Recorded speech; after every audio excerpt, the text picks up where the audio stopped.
not where we were, it's just like our group, it's where we were. Nice. Lots of people run around. Oh, John. Oops, sorry. Mailbox grind. Snow removal. Maybe just click that too, just so it looks in the corner. Good evening, everybody. 5:30 p.m. and I will call the meetings to order. Tonight we have three meetings, starting off with a statutory public meeting, and then we have the regular meeting of council, and then a closed session of the regular meeting. As we start, I'd like to acknowledge that we are on the traditional territory of the Sioux First Nation within the area of Treaty 3, and that many of the people we serve comes from Treaties 5 and 9, the Anishinaabe Nation, as well as Treaty 3. But also, I'd like to acknowledge the passing of Councillor John Bath, who served for 3 terms on municipal council from 2010 to 2022, 12 years. And just like to observe a short moment of silence in honor of John.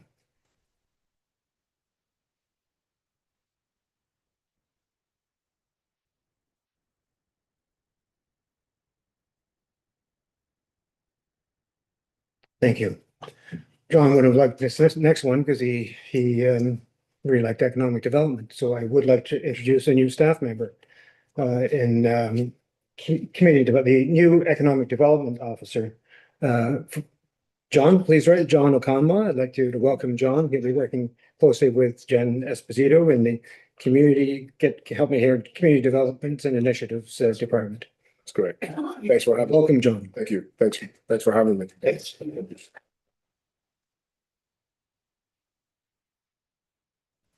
And the first meeting will be the statutory public meeting.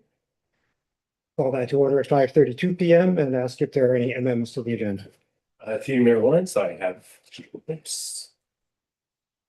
Through Mayor Lawrence, I have no amendments. A motion that the agenda for the statutory public meeting of May 20th, 2026 be approved as presented. Moved by Councillor Lego, seconded by Mr. Cassidy. All in favor? Carried. Thank you. Declarations of pecuniary interest. Through Mayor Lawrence, I have. Thank you. This public meeting is being held pursuant to Section 34 of the Planning Act, RSO 1990, Chapter P13 as amended, regarding zoning bylaw amendment Z01-2026, submitted by Maxwell Morgan on behalf of Jam Developments Incorporated for subject property locally known as 38 Robert Street. The purpose and effect of the zoning bylaw amendment application Z01-2026 is to rezone the subject property from the residential type 2 R2 zone to a site-specific residential type 2 exception zone to permit and facilitate the development of 5 townhouse dwelling units with attached garages. Planning coordinator will confirm how notice was served to advertise the public meeting. Here, Mayor Lawrence, notice was circulated to internal staff and external bodies by email. Notice was advertised in the Sioux Bulletin and on the municipal website and social media, and sent by mail to various agencies and property owners within 120 meters of the subject property. Signs were also posted on the subject property. Thank you. The planning coordinator will now provide a summary of the applications. Through Mayor Lawrence, a zoning bylaw amendment application has been received from Maxwell Morgan on behalf of Jams Development Incorporated for the subject property locally known as 38 Robert Street. The subject property is considered a corner lot and abuts a laneway to the north, 3rd Avenue to the east, and Robert Street to the south. The subject property is designated residential in the municipal official plan and located in the residential type 2 zone in the municipal zoning bylaw. The purpose and effect of the zoning bylaw amendment is to permit and facilitate the development of 5 townhouse dwelling units that have attached garages on the subject property. The proposed townhouse will be accessed from 3rd Avenue. The applicant is proposing 5 townhouse dwelling units.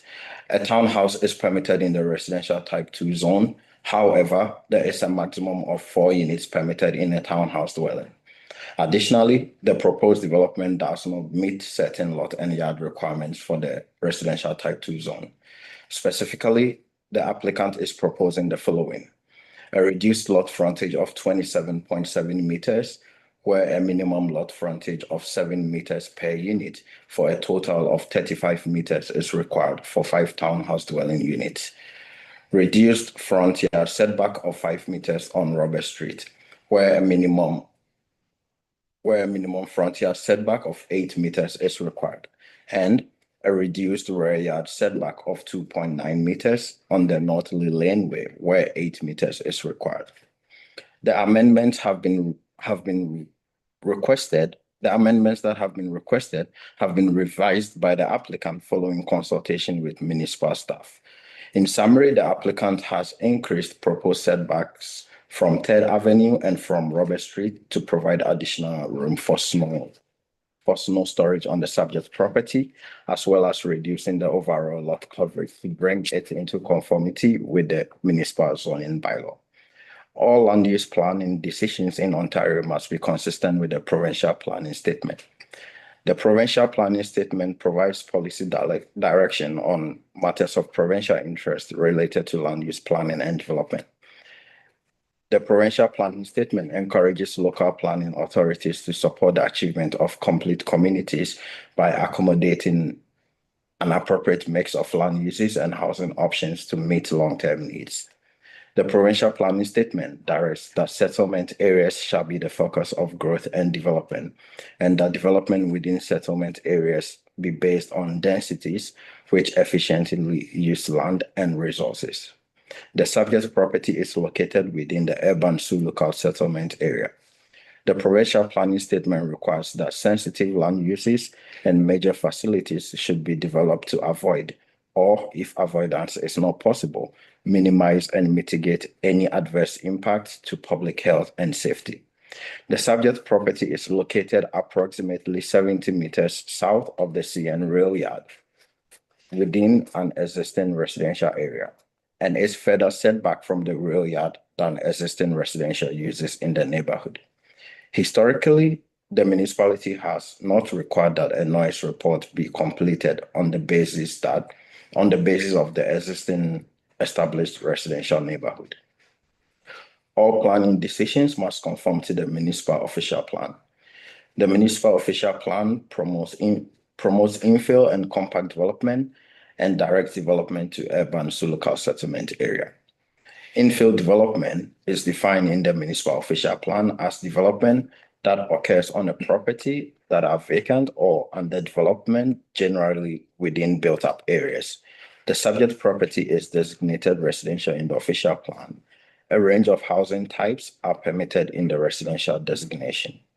The official plan requires that medium and high density housing shall be located and designed to have minimal impact on surrounding residential development through measures such as increased setbacks and buffering. The proposed amendments include reduced front and rear yard setbacks. The official plan discourages the encroachment of residential uses and major facilities such as rail infrastructure on one another. The immediate surrounding land uses of the subject property are residential in nature, consisting single detached and multi-residential dwellings. The application is reviewed against provisions of the municipal zoning bylaw. The subject property is located in the residential type 2 zone, and the subject property is vacant. This zoning bylaw amendment seeks to permit 5 townhouse dwelling units, a reduced frontage and rear and front yard setback, and reduced front and rear yard setbacks. In addition to the zoning bylaw amendment, the applicant is proposing 3 entrances off 3rd Avenue. The municipal entrance policy permits a maximum of 2 entrances for residential properties. The municipal entrance policy does not include a mechanism for amending or seeking a relief from its provisions. Should council approve this zoning bylaw amendment application, the public works manager will be empowered to issue an entrance permit for the proposed entrances for the 5 townhouse dwelling units when the owner applies for one.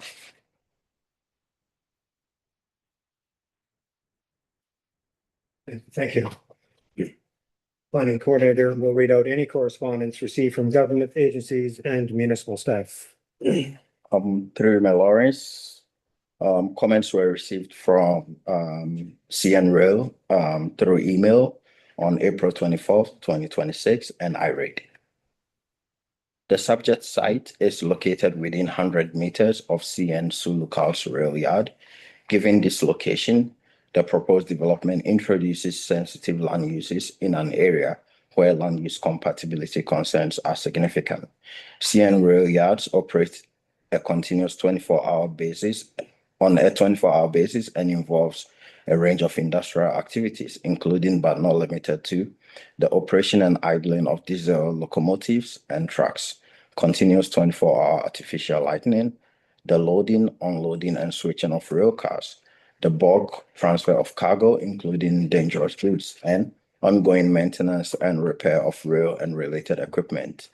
These activities generate noise, vibration, lighting, and safety impacts that are inherently incompatible with sensitive land uses located in close proximity.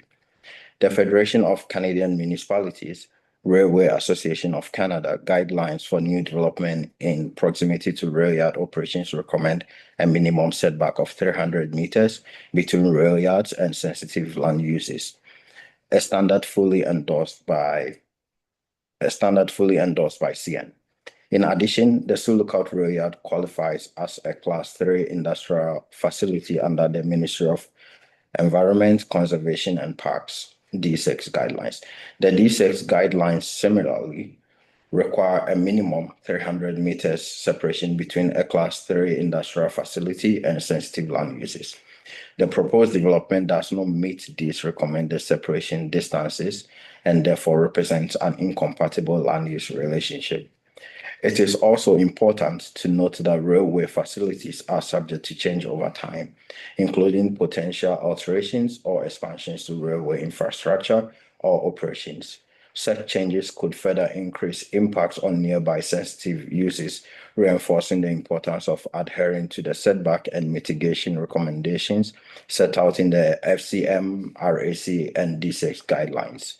CN's primary objective when reviewing proposed development in proximity to railway infrastructure is to minimize potential conflicts related to noise, vibration, and safety, thereby protecting the long-term livability of future residents and the efficient operation of the railway. To support informed land use planning near rail corridors and yards, CN, together with Railway Association of Canada and the Federation of Canadian Municipalities, developed the guidelines for new development in proximity to railway operations. Should the city consider approval of the proposed development despite these concerns, CN requests that at a minimum, the following conditions be imposed. 1. The owner shall engage a consultant to undertake an analysis of noise.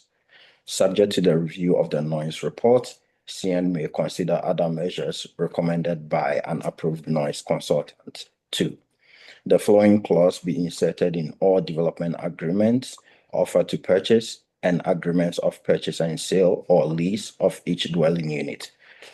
Warning, and this is the warning clause that's to be inserted. Warning, Canadian National Railway Company or its assigns or successors in interest has or have a right of way within 1,000 meters from the land the subject hereof.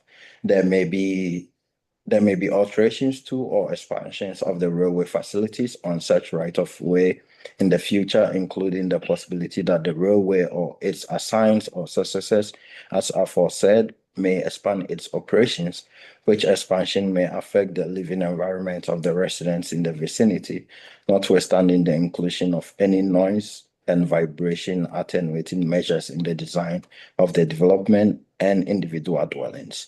CNR will not be responsible for any complaints or claims arising from the use of such facilities and or operations on, over, or under the aforesaid rights of way.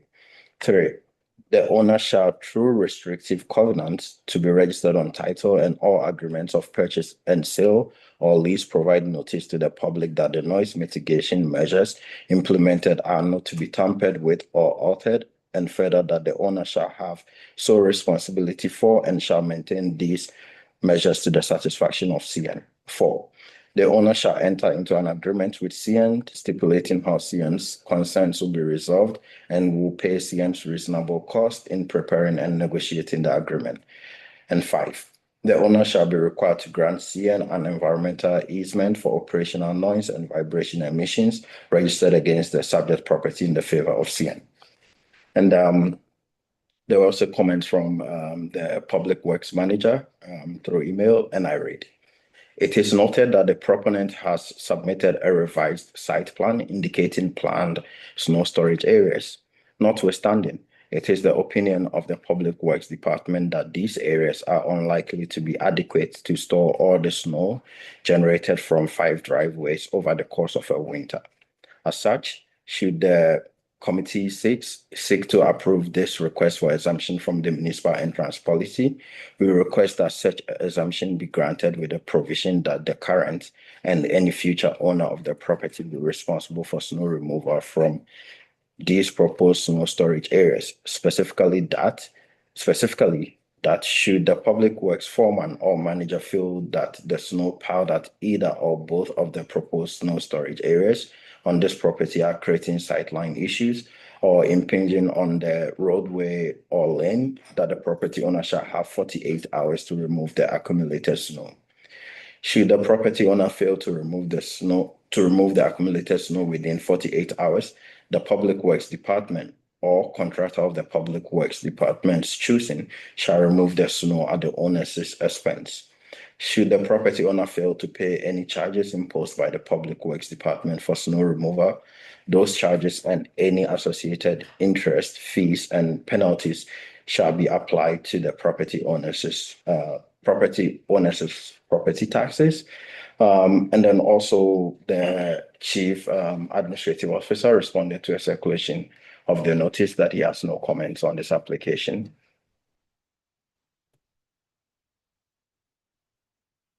Thank you. And I'm sorry to say that you're back to work now. And the planning coordinator will read out any correspondence received from the public. Through Lawrence, correspondence was received from Victoria Branton on dated May 6, 2026, and I read. My name is Victoria, and I have some comments and concerns I'd like to make regarding zoning bylaw amendment Z01 2026.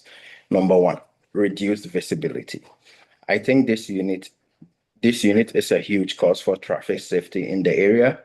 Without a stop sign on the 3rd Avenue, Robert Street intersection for the north-south roads, there already is an issue in the area regarding speeding and having a hard time, especially in the winter months, to properly see.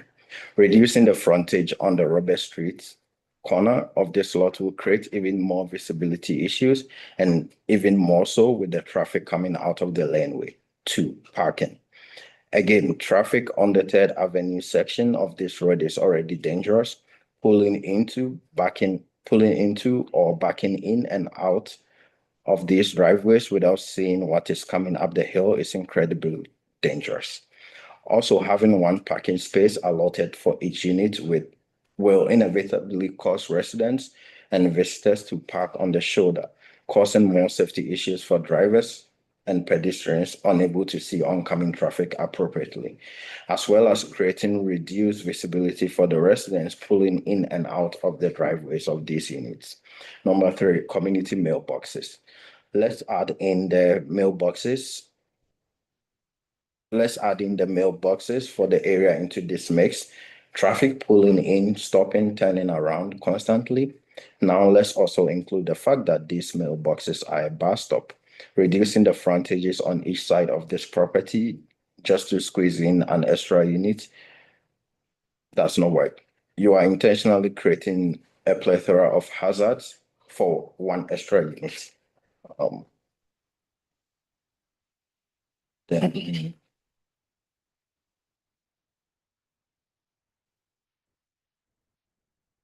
And then there's also a comment that was submitted by James Berze, and this particular comment had the signatures of around 50 neighbors on it. I'm sorry, 5015 or 50? 50. Yeah, on it. And I read. The Sioux Lookout Municipality released a notice for a zoning bylaw amendment on April 24th, 2026, concerning the subject property that outlines a request for site-specific amendments from the local zoning to allow for reduced lot frontage on Robert Street for minimum per unit of 35 meters to 27.7, reduce front yard from 8 meters to 5 meters, reduce rear yard from 8 meters to 2.9 meters. In addition to the above required amendment, a proposed three entrance driveway of 3rd Avenue is proposed, whereas Sioux Lookout municipal entrance policy allows for 2. Position. Local residents are supportive of increased housing availability in the municipality and believes the current R2 zoning for the subject property represents an appropriately supportive position. The request for the 5-plex townhouse, reduced setbacks, and expanded driveway, however, would impact public safety and land use compatibility relating to snow clearing and laneway access along the back alley, which includes private driveways. Concern number 1. 3rd Avenue traffic. Current municipal entrance policy allows for a maximum of 2 entrances. 3rd Avenue, being a local road under Official Plan Schedule D transportation, already does not meet the requirements of Section 7.2.3 of the Official Plan to contain a sidewalk on one side and curb. The proposed 3 entrance driveway would exit on 3rd Avenue directly into the local community mailboxes, which serve 128 households. More importantly, the local pickup and drop-off bus stop is at this location. 3rd Avenue is not a wide road with separated traffic lanes, and the combination of the bus stop with children and heavily relied upon community mailboxes already creates a bottleneck at times. Adding a triple driveway used by a 5-plex with each dwelling containing a 2-bedroom unit, this introduces undue safety concerns. Individuals going to and coming from work, people picking up their mail, and students waiting for and getting on and off the bus or tend to happen at the same time of the day, posing a safety concern. Concern number 2, reduced setback and snow management. The back laneway, which is relied upon for driveway access of households with addresses along both York Street and Robert Street, would see a reduction of the rear yard to 2.9 meters from the current zoning minimum of 8 meters. This is a narrow unpaved laneway, which in the winter is not a priority area for both snow clearing and removal by the town. During the summer, this lane is wide enough for 1 vehicle, while in the winter becomes unpassable at times after snow falls and has left a resident needing to park at the community mailboxes and shoveling the snowway corner in order to access their driveway.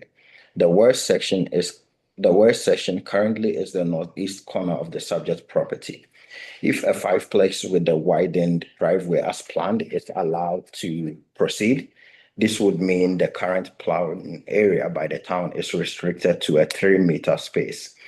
Add this to the snow clearing from a 5-plex driveway and the expanded opening onto 3rd Avenue, and the proposed space would be insufficient, resulting in encroachment to other properties and or the public right-of-way, constituting a failure in land use compatibility.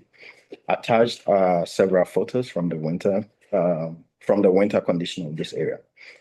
Where the additional snow is expected to go is not clear and will only compound the access issues already being faced by local residents. Concern number 3, alignment with official plan policies. Section 4.1.2 within the Sioux Lookout official plan outlines the policies associated with residential land use and states housing shall be located and designed to have minimal impact on surrounding residential development. Increased setbacks and buffering will be required for these uses. The request to reduce setbacks contravenes this policy and undermines this policy contained in the Sioux Lookout official plan. Closing. The current zoning allows for townhouses and a maximum of four dwelling units within the current setback amounts, representing council's already strong support for residential development. A 4-plex townhouse representing the maximum allowable under current zoning would already be a significant structure for a 1,275 square meters lot. Local residents recognize the need for additional housing in Sioux and believe the current R2 zoning is a clear indication of the potential for the lot to be developed to help address the current shortage. The request for the fiveplex with the reduced yard allowances and expanded driveway though goes beyond this accommodative stance and poses practical challenges which are not adequately considered in the provided amendment plan.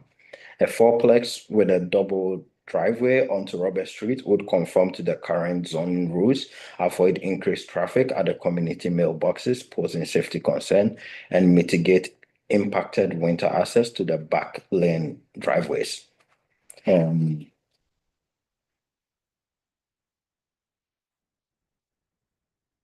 then there's also another comment from Dylan Harp that was submitted through email on May 16th, 2026. And I read. A neighbor of mine had recently collected signatures of comments, concerns relating to the proposed zoning bylaw amendment identified above. My understanding is a hard copy of that document has been provided to the municipal office, and I was asked to scan and email a soft copy to councillors. I had originally hoped to attend the meeting in person, however, will now be out of town at that time. 3 questions I had though, which I was unable to know from the provided plan. The footprint of the proposed townhouses appeared to exceed 50% allowed under R2 lot coverage, and wanted to know if this was also being sought as part of the amendment. Similarly, the 20% requirement for landscaped open space under R2 zoning seems like it may not be met with the expanded driveway size and would not allow for adequate yard space for the townhouse resident, nor align with the current neighborhood. Will the 20% minimum be maintained? Has Public Works evaluated the impact of the increased snow removal from the driveway area or opening, and if this would result in private clearing efforts impacting roads while municipal clearing impacting private lots? Sioux Lookout is in need of additional residential space, and multi-unit housing is a key solution to addressing this need. I share some of the concerns outlined in the community document though, and I'm unsure if the size or orientation of the requested building aligns with the character of the residential neighborhood or would contravene the minimal impact described in section 4.1.2 of the official plan. I agree with the closing section of the community feedback document, where a fourplex with a double driveway opening onto Robert Street seems to eliminate and mitigate the concerns identified, while also increasing residential availability and density within the municipality. A large area south of the tracks is zoned to allow fourplexes, which seems very permissive compared to my understanding of other municipalities in Ontario. This appears to be an effective way to encourage medium density residential development without excessive zoning amendments and permitting processes. Council and the municipality have sent us a clear signal by zoning this large area as residential type 2 that residential development is needed and encouraged. My hope is the decision to consider a change includes reference to the concerns identified from the community feedback, and that the decision process is grounded in the municipal official plan. And there's also another comment from Patrick Lee and Jenna Tremblay-Lega, and I read. We are writing to express our opposition to the proposed zoning bylaw amendment application Z01-2026 for the property located at 38 Robert Street. While we support the need for additional housing in Sioux Lookout, we do not believe this proposal is appropriate for the location or scale of the lot, particularly given the number of requested exceptions to the current zoning bylaw. Our concerns include the following. The property is located directly beside a busy bus stop area. There is already significant vehicle and pedestrian traffic in this location, including children and families using the bus stop regularly. Adding multiple additional driveways and vehicles would create further traffic congestion and raise significant concerns. The property is also situated on a hill with limited visibility in both directions. Vehicles exiting from multiple driveways would often need to back out onto Third Avenue with reduced sightlines, creating additional safety concerns for drivers, pedestrians, cyclists, and children in the area. 3. Community mailboxes are also located nearby, which already result in frequent stopping, parking, and pedestrian activity throughout the day. Increased density and additional vehicle traffic in the area would further impact safety and accessibility. 4. Although the proposal is for 5 units, it is reasonable to expect that many units could have 2 or more vehicles associated with them. This could result in substantially more traffic and parking pressure than anticipated, particularly given the limited lot size and surrounding infrastructure. 5. Robert Street in this area is also not fully paved. A development of this size would add significant vehicle traffic to roads and infrastructure that already appear limited in their ability to safely accommodate increased use. Next point, snow storage is another major concern. It is unclear where snow would realistically be stored during winter months without impacting visibility, parking, or access. Next point, we are also concerned about the extent of the requested bylaw exceptions.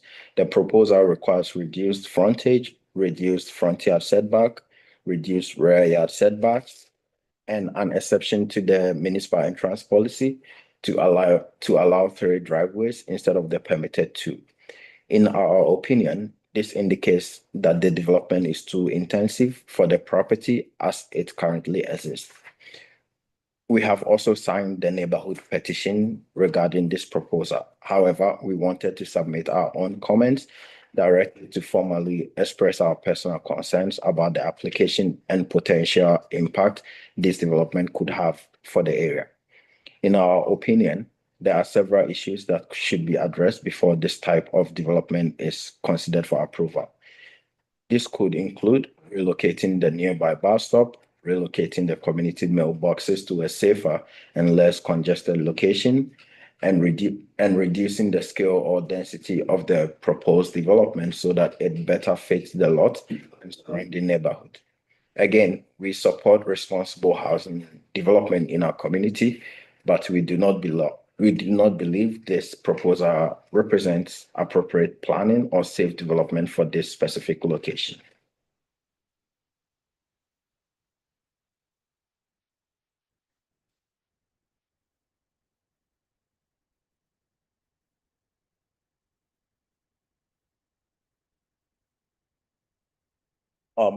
So these comments were shared with the applicant and also provided some responses to that, and I will read that. So the applicant has provided responses? Yeah, through email.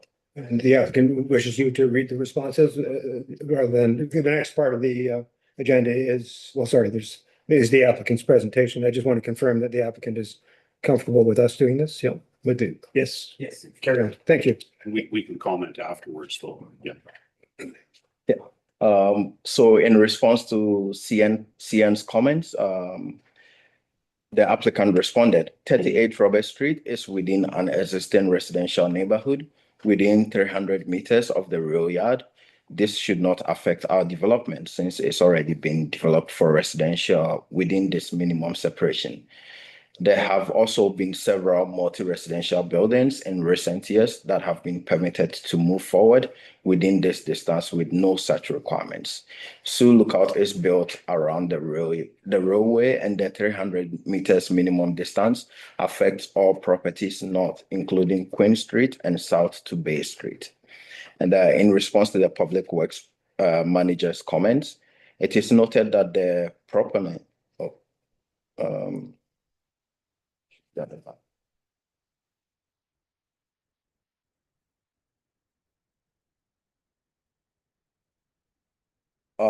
sorry, in response to the Public Works manager's comments, the applicant included some calculations, and They indicate that the total snow storage space on the property post-development would be 144 square meters.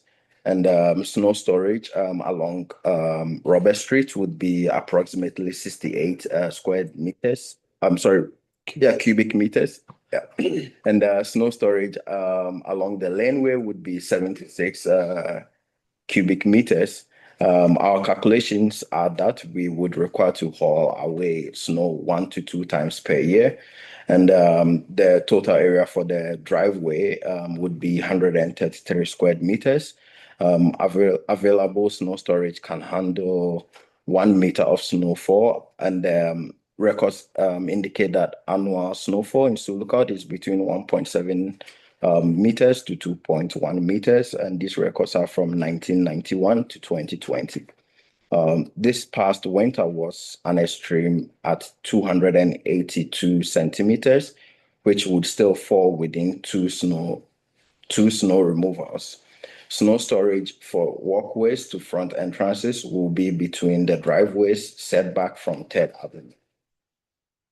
And in response to Victoria Branton's comments, the development will improve visibility at both Robert Street and 3rd Avenue intersection, and the laneway and 3rd Avenue.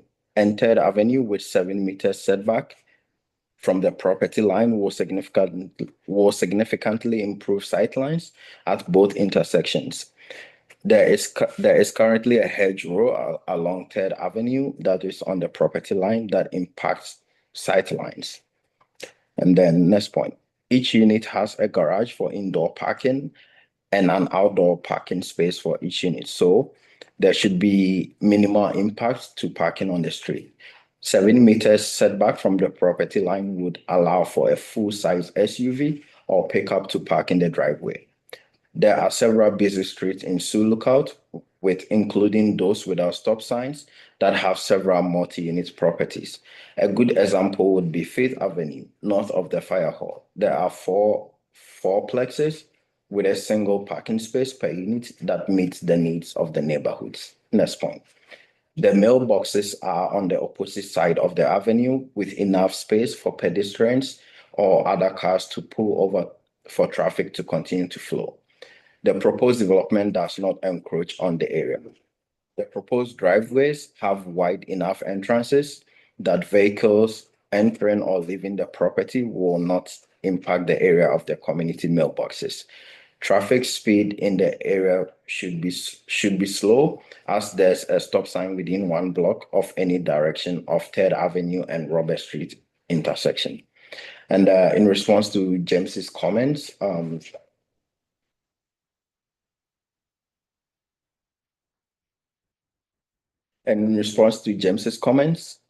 response to concern number 1, the mailboxes are on the opposite side of the avenue with enough space for pedestrians or other cars to pull over for traffic to continue to flow. The proposed development does not encroach on the area. The proposed driveways have wide enough entrances that vehicles entering or leaving the property will not impact the area of the community mailboxes. Traffic speeds in the area should be slow, as there's a stop sign within 1 block of any direction of 3rd Avenue and Robert Street intersection. And in response to concern number 2, the setback from the laneway should not affect snow clearing of the laneway. There are other lots that currently have fences at the property line in the laneway that allows for safe snow clearing. Also, the northeast corner of the subject lot does not have any plan for snow storage as displayed in the provided site sketch. And in response to concern number 3, while section 4.1.2 of the municipal official plan states that housing should be located and designed to have minimal impact on surrounding residential development, the requested reduced setbacks does not undermine the intent of this policy. The purpose of the policy is to ensure compatibility between developments through appropriate design, buffering, and site planning measures. In this case, the proposed development remains residential in nature and is compatible with the surrounding neighborhood character. The reduced setback is minor in scope and is not expected to create adverse impact related to privacy, shadowing, traffic, or neighborhood character. Should there be recommended buffers such as fencing or hedging, it can be reviewed for the development. And in response to Dylan Harp's comments, the applicant included the following. The proposed building footprint is under the 50% maximum, and it stands at 49%. Two, the proposed development will have 22% green space along Robert Street, the laneway, and side lot yard, with additional green space between the driveways. Thank you. The applicant or representative is invited to speak to the application. Do you wish to do so? Further comments at this time. If there's other questions from the public, we could definitely answer them. The next step then would be to go to the council table, and then following the council table, we'll go to the public for any comments. So at this time, members of council, questions, comments. And so far, just to introduce it, I'd like to applaud the nature of the development. Residential development is exactly what we need. And I applaud the public in coming together and providing their input in such a reasonable manner. And the question is really, is it just one unit, one step too far? And that's what's going to be considered. So everybody's been very reasonable so far, and let's carry on. Members of council, questions, comments? Councilor Lady. I think I'll start with, what is the actual lot size? It's a corner lot. It's bigger than a regular lot size. That's a lot and a half. It's actually 100 feet wide, not 66. So we're going to do I'll be asking the applicant. Oh, sorry, I was asking, We'll do it through asking staff. Through Lawrence, the lot has an area of 1,274 square meters. So yeah, that's bigger than your average lot within urban lookout. And on a regular lot, can a fourplex be built on a regular lot? That's my first round. Through Mayor Lawrence, so a normal 66 by 150 lot is 920 square meters. So this lot actually encroaches into the neighboring lot at one time. I guess they took some of the neighboring lots, so it is additional, almost 300 square meters in size. Councilor Cassidy.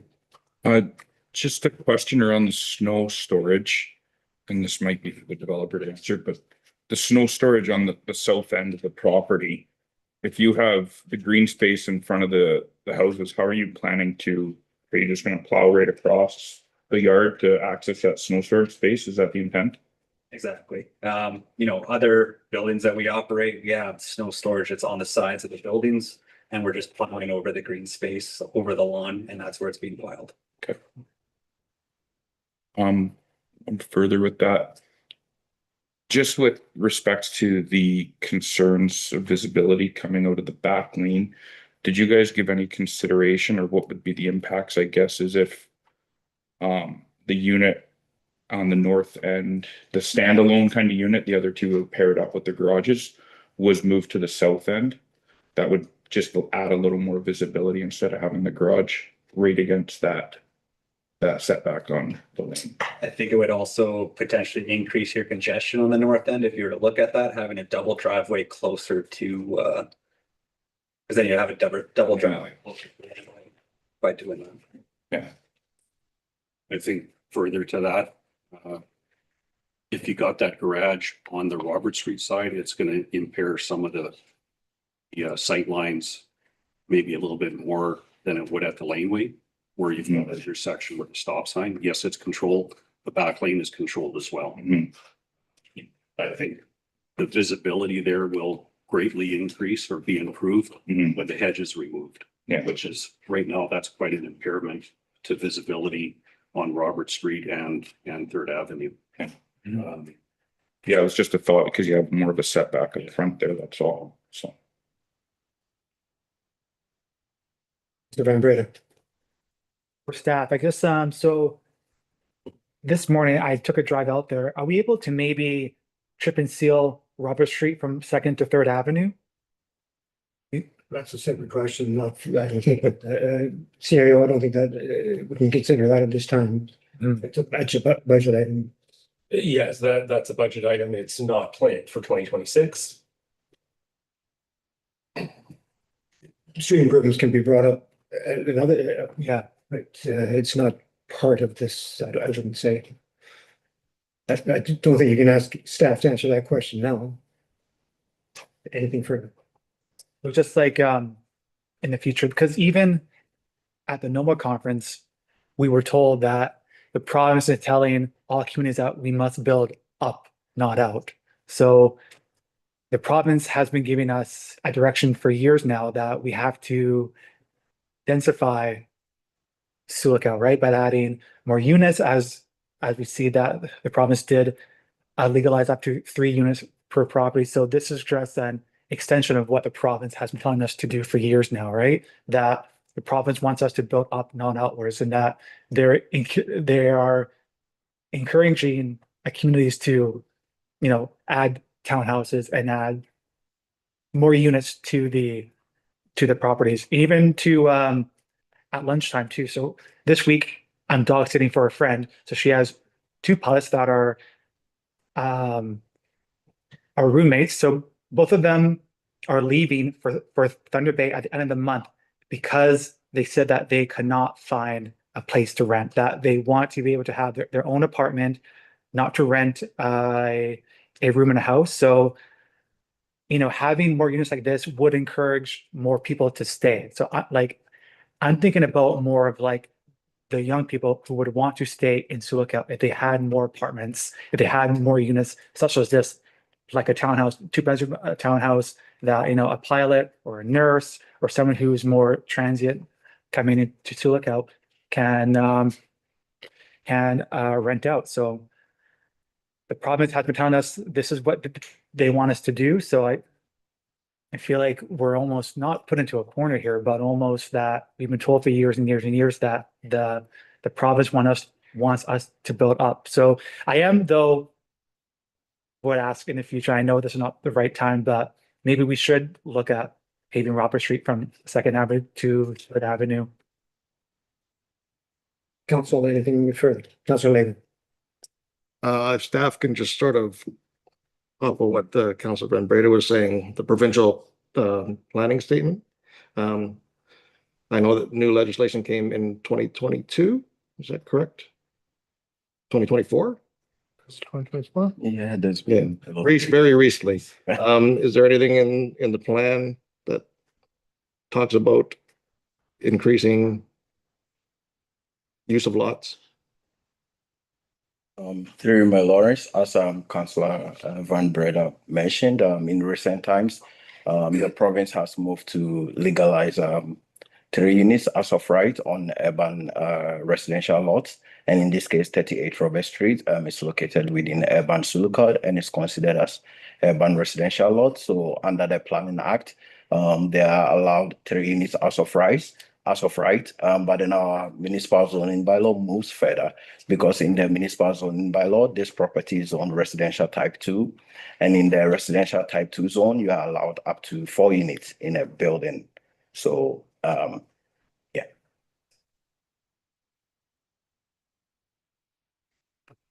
So anything further? Councilor Layton.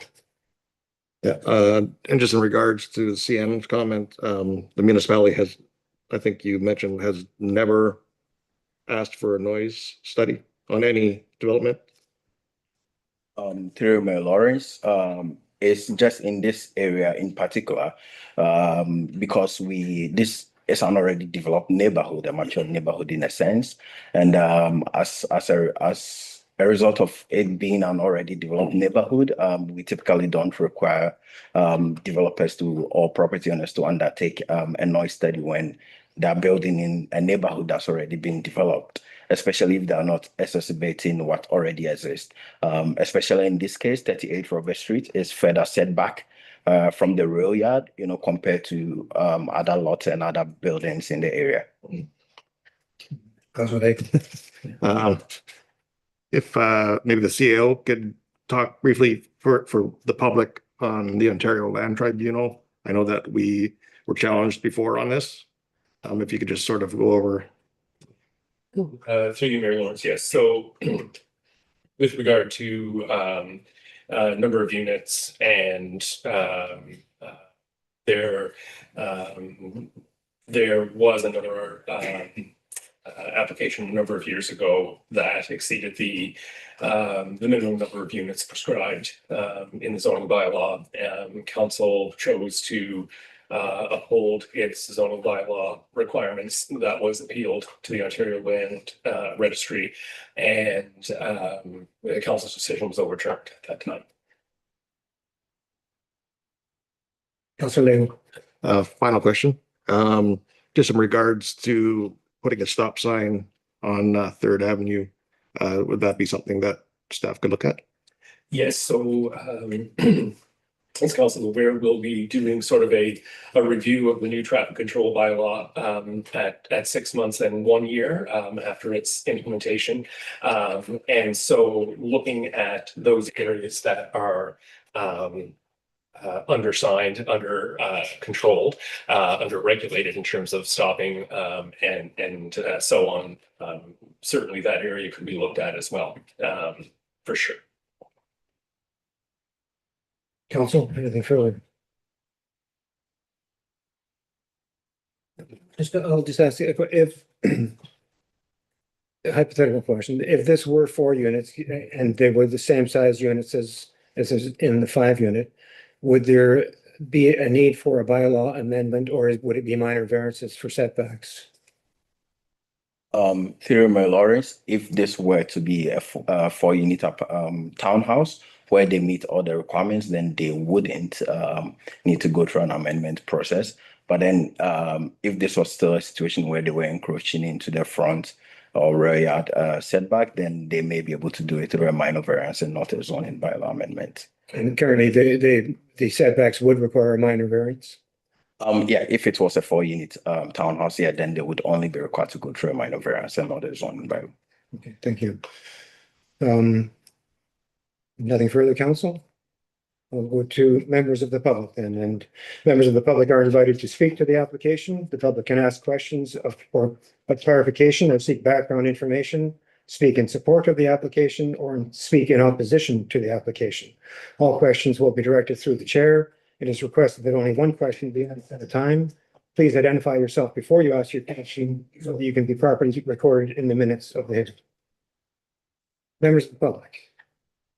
Is there anybody who wishes to ask a question? Yes, please step forward and speak into the mic. State your name and So my name is Kevin Bursey, and I have a few concerns. So it was brought up that the mailboxes are across the street. Well, the bus stop is also across the street as well. So we have people getting mail, the buses dropping kids off, and then you're gonna have the driveway coming out there, which is not very good. Not to mention, CN had mentioned they load up their trucks over there as well. I think they had mentioned more traffic coming down there. So that's my concern. Also, the bus stop was not brought up. Also, another concern is that like the snow removal, if you're planning on piling the snow up in the corner of the lot, how are you gonna see for visibility when there's like 20 feet of snow, like a big pile of snow, right? It's gonna cut visibility off quite a bit. So yeah. That's my concern. thank you. Other members of the public who wish to make a comment or question, please step forward.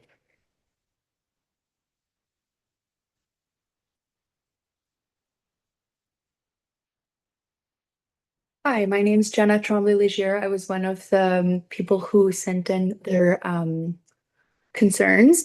I guess I just kind of wanted to add to what I don't even know your name, Kevin was saying about the post boxes and the bus stop. Those are some of our major concerns. They're actually right in our backyard. So we see the traffic every day that goes by there, and it's quite significant, especially during those hours of like morning and school drop off.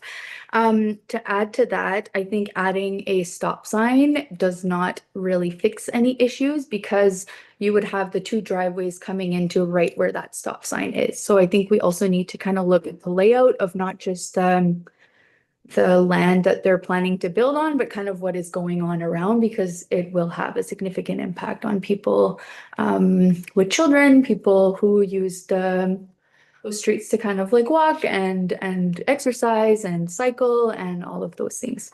Thank you. Thank you. Other members of the public who wish to step forward? So applicant or public? Sorry. Process, that's fine. Carry on, please. Maxwell Morgan, I just want to talk on a couple of the topics that were brought up there, primarily traffic flows, snow storage. So the snow storage that we have on site, Mr. Bursey mentioned that the northwest corner is a big concern for him.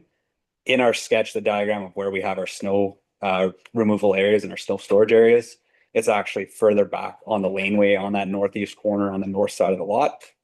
So the snow storage for the proposed development would not affect that corner. You would still maintain those sight lines. All that snow storage is set behind like at the start of the building from the east side going west. The traffic in the area, stop sign at that main intersection, I think would be fantastic. It would really encompass the entire area, having stop signs across in a one block radius of that whole area, slowing down traffic, making it easier for everybody that's using it, whether it's our residents at the proposed developments or other members of the public. Like previously mentioned, each of the units does have 2 parking spots that are on the actual property. So we don't expect there to be a significant amount of parking that would be on the roadside of the development. And yeah, I don't know if there's any other questions in regard to that. Sure, I'm gonna just change direction a little bit. Garbage, storage and removal, recycling, and amenity area, barbecues, lawn chairs for summertime, etc. So I see we don't control recycling anymore. It's user controlled. It's out of the municipal control, but I just see the new recycle bins and they are significant. And have you allowed for that, and how are you going to do that? Yes, so the recycling bins, just like any of our other residential lots around the area, they're going to be pulled to the end of the driveways. Like previously mentioned, the driveways are plenty wide to have vehicles coming in and out. The shared driveways are 8 meters wide, and the single driveway is set at 4 meters wide. So there's enough room to have the bins brought out to the curbside and stored properly, with still having enough room for vehicles to come in and out of the driveways. And snow storage. And snow storage. The snow storage, of course, is again not set on 3rd Avenue. The snow storage is set on Robert Street and the laneway side. Barbecues, amenity areas, green space. Green space areas are going to be the laneway, Robert Street, and then the side lot area. There's the ability to put barbecues either on the side lot area or on the 3rd Avenue side in the entrance. Each property does have a porch. Those barbecues could be set just outside that porch.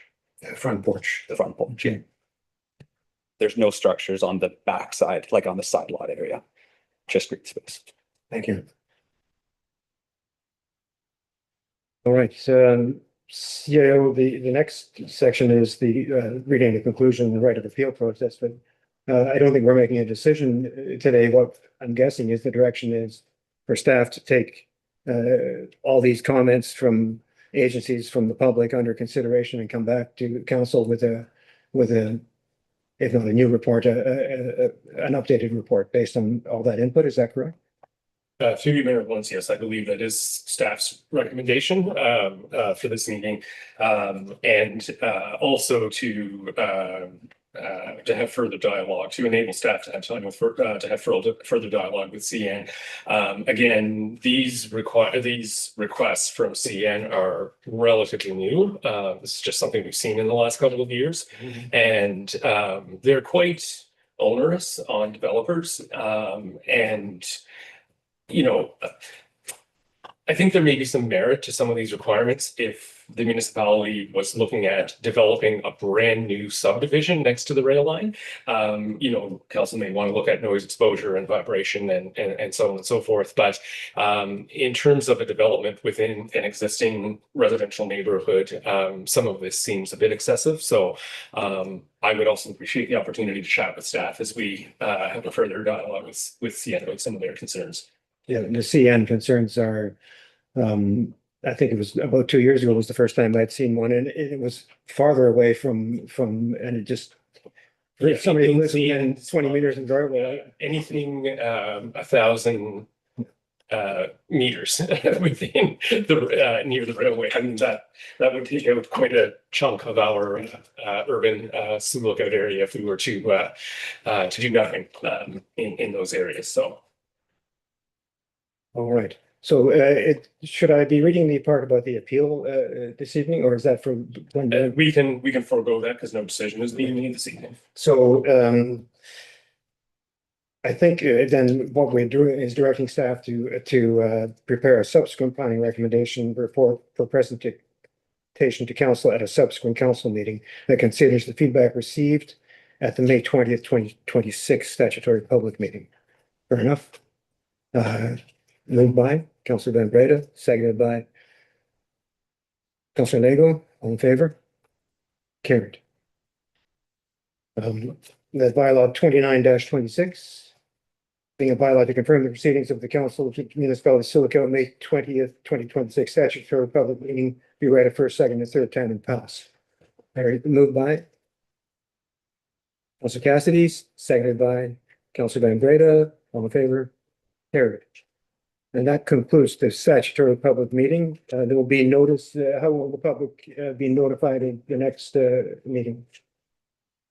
As this will come back to a regular council meeting, because the statutory public meeting requirement has been satisfied, so it'll just be advertised as at an upcoming council meeting. There will not be separate notice. So do you expect that to be one next meeting or the following meeting? Depends on. Next meeting. Next meeting. So we'll look for it on the agenda, public for the June meeting and developer likely coming to the June meeting then. I want to thank the public and the developer for your reasonable approach to obviously sensitive topic, but thank you very much. The meeting adjourned. You can ask the question after if you like, ask staff. So will the decision be made at the 20th meeting though? I can't forecast that, but that would be I think the goal, yes. But I can't tell you conclusively. Council may say we need more information, but I think that's the goal. I think staff are telling us they think they have enough time to put it together, so that's the plan. But Comment would be that construction season. I understand that. And my comment would be, we wouldn't have to go through, if it was it's coming to us at this time, and here we are. My comment is it's a safety concern. Thank you. I think we should have cut the comments off. And Mr. Brucey and Mr. Morgan and myself. We'll move on to the regular public meeting. Thank you again. You.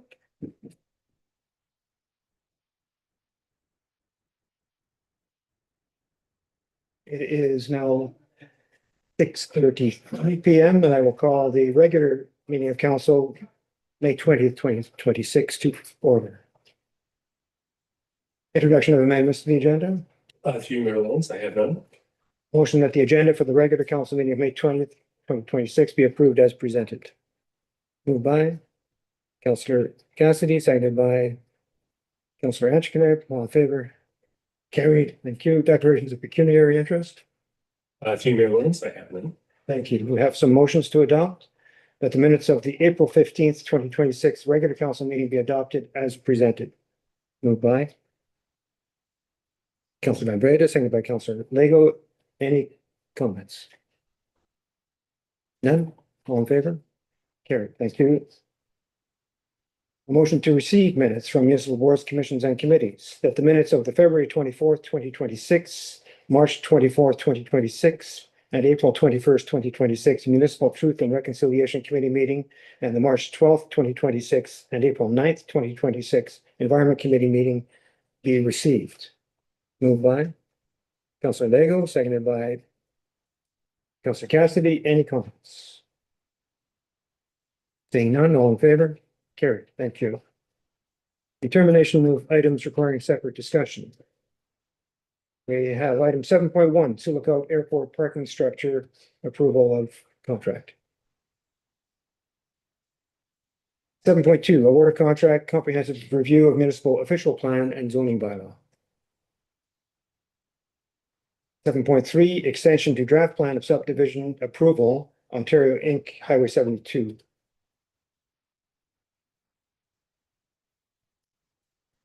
Thank you. Adoption of items not requiring separate discussion, item 7.1, item 7.2, item 7.3. Moved by Councilor Van Breda, seconded by Councilor Cassidy. All in favor? Carried. Thank you.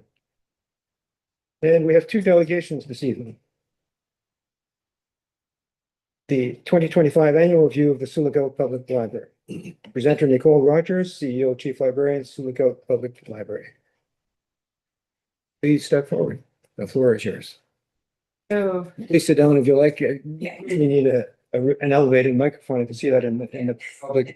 People are bending down. Is okay. So I know you guys got a digital copy, but does anyone prefer paper? No, very nice. Same for the public if you wanted. Okay. So I will try and be short and concise. Pretty well, you guys are a major funding, obviously, as seen in the report. So we kind of just want to wrap up the year. Sorry, it's a little late. Obviously, my name's Nicole Rogers. I'm the current CEO and Chief Librarian, and I just restarted the role in January. So there was a brief gap in between. So that was partially why. So yeah, if you have questions as I'm going through it, kind of what each thing encompasses, I'll try and be brief. Yeah, but Council, questions on this slide? Councilor Van Breda. I tried to find the 2024 annual report. So in 2025, we had 26,177 people visiting the library. Was that an increase from last year, or? it was actually a slight decrease, but I want to say like 3%. It was very minuscule. Okay. And partly we were closed, I believe, in 2025 for 1 week during the summer, which could have impacted.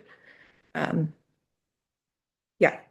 However, even though we had a few less people, we had an increase of 7% in active card holders. So people actually maintaining their card, because a lot of people get cards and then after 2 years they become inactive. So these are actually, there's over 1,000 people that use their card within the last 2 years. Follow up on Councilor Van Breda's question, was there an increase or decrease in the digital circulation figure? Digital maintained about 1% increase. Okay. Yeah, so it hovers a little below 8,000, which if you think about it, we're part of a consortium, so people sometimes wait a while. Ebooks are expensive, so are audiobooks online. So we maintain about that every year. So a little less than 700 a month go out between all of that. Yeah, because I've been using the Mango languages available Yeah. for free. You Yeah, can totally bring free. a language for free. Yeah. And we're hopefully going to keep that. Obviously, depending on usage, we try and do digital resources for people, like Mango, being a language app rather than having to pay for like Duolingo or something like that. Yeah, or get the CDs and All of that. Yeah, so circulation figures you mentioned, overall, though we did have a 24% increase from 2024. There was a lot of numbers, so I was just going to present them to you rather than, yeah, so we did see an increase in print circulation. So that would include books, DVDs, magazines, anything that's physically at the library, as well as we started having little STEM kits for kids to take out. So there's one has a working telescope, such as that. So a lot more than just books, but books are still popular. Your new acquisitions, what's the breakdown? Books, magazines, DVDs, whatever it is? Mostly books. I'd say probably about 1,700 at least would be books, split between children and adult, as well as young adult, which is encompassed in the junior because they're under 18. However, we also still get DVDs. People still watch those. We have at least almost between 175 and 200 DVDs and Blu-rays that go out every month. So, yes, so mostly books. We also, if we have donations that are brand within the last couple of years that we think would enrich our collection, we will add them from generous donations by patrons. So that's also included in the new acquisitions, but yeah. Good. Cassie? Just on your programming, you're offered and your attendees. So you average 35 attendees per program you put on? We're in collaboration with others. So we're a part of the Menoyawan Indigenous Peoples Day. So whatever their stats are, we include ours, with the assumption being, so that's where a big one, but some are less, some depends on the time. Lego can have just a couple, but it's also a very inexpensive program. You just have people drop in. There's no fee associated with it. Our Legos were donated. And all it requires is the staff to put it out. So whether we have a few, but a lot of them though will easily reach 35 people. But yeah. And for the programs offered, we actually increased it. It was originally 307 in 2024. So it was a 42% increase, and attendees went up 108%. So maintaining people coming through the door. We had events like plant sales, henna night. There's a lot of people coming through, superhero party. There's quite a number that a lot of people attend. And a lot of these, they're not card holders. Anyone, whether they're visiting or living in Sioux are more than welcome to come to the programs. And we try and maintain free programming to allow equitable access by everyone. So there's no kind of holdups for people accessing it.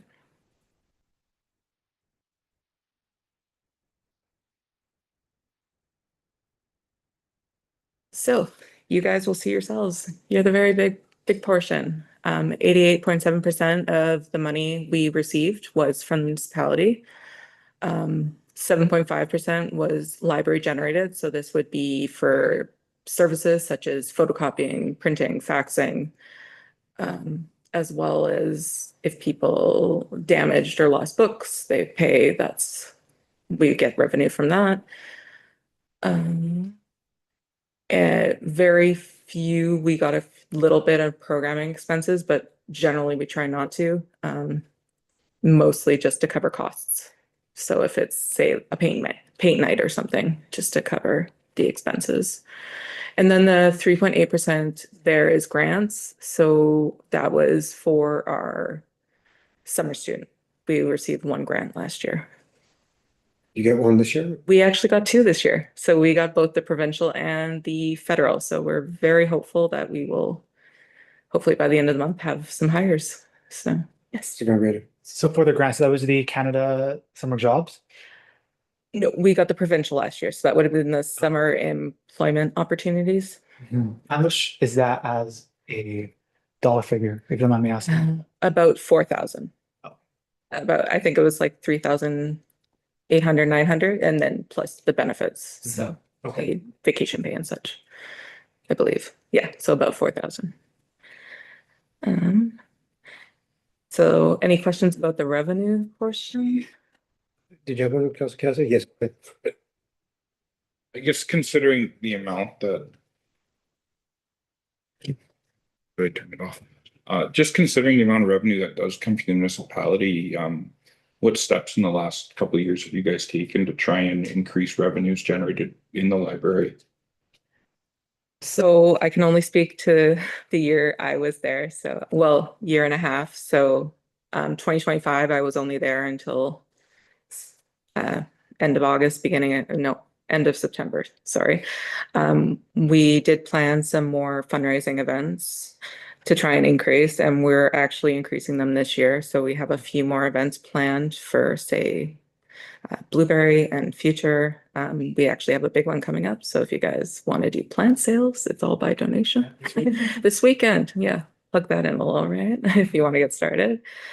So we are looking at future opportunities and potentially reviewing costs and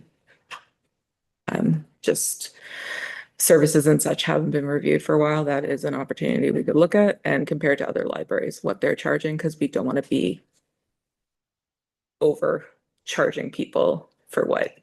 So it'd be some calculations that way. Councilor Leahy. I know this, we discussed this at the budget time, but the lottery aspect, Mr. CAO? Yes, to Mayor Lawrence, yes.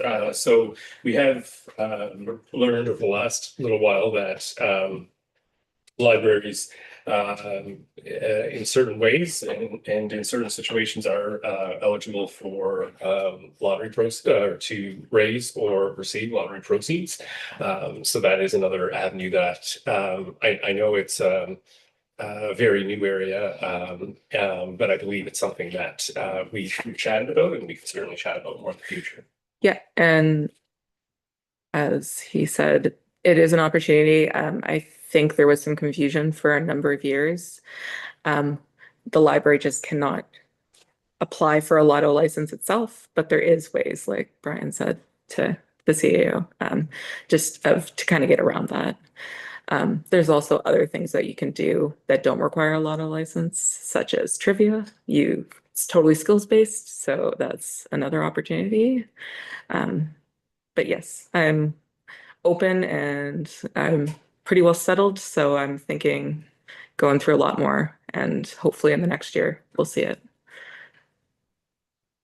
I know I've perhaps asked this before. I had the opportunity. I was engaged in a light way with the Thunder Bay Public Library because of a friend and whatever. It involved two things: legacy giving and friends of the library. Have you considered setting up avenues for either of those? We are looking at other ways of gaining donations. So one option for bigger library, especially bigger libraries, is bequests. So also we're looking at potentially, people are always looking for monthly donations. So we're looking at some options. There is a couple, whether you can set up recurring ones. We have a website that can do that through Canada Helps. So just focusing a little more on that and advertising it a little more, that people can get tax receipts from us. And yeah. And just donating close to home, I think it's nice to donate. I think there's a market. Yeah. You have a market for that. Yeah. Would the donations to a library be tax forgiven? They are.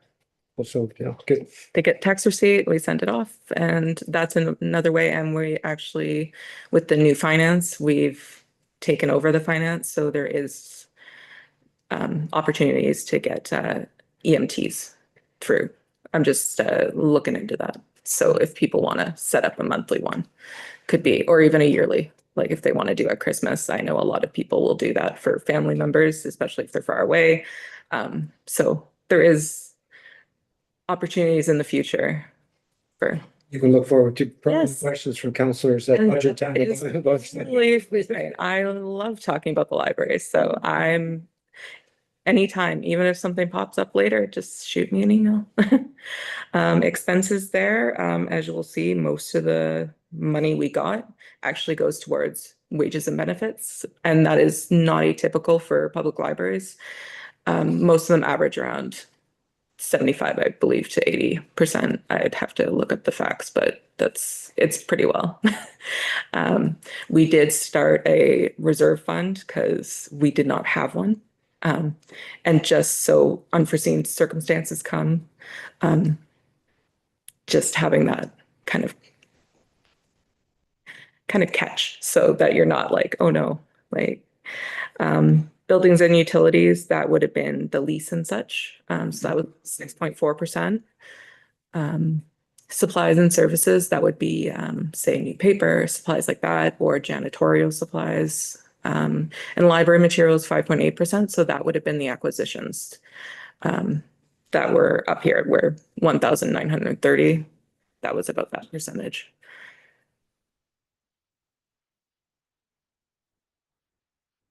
A little less serious, not money and not just numbers. These were the most checked out items of the year. So this is starting in January to December. The most popular adult book was Everything is Tuberculosis by John Green. You might be familiar with the author. He did Fault in Our Stars and such, a young adult author. So that was that one. Young adult was the new Suzanne Collins, Sunrise on the Reaping. DVD, as I told you, they still go out. People come in religiously every week and get their 7 limit. And the most popular one of the year was Tulsa King season 1. Graphic novel was a kid's one. The Wings of Fire had a new one, but the kids loved the old one. This is the second in the series because, kids, they go back and they read the same thing over and over again.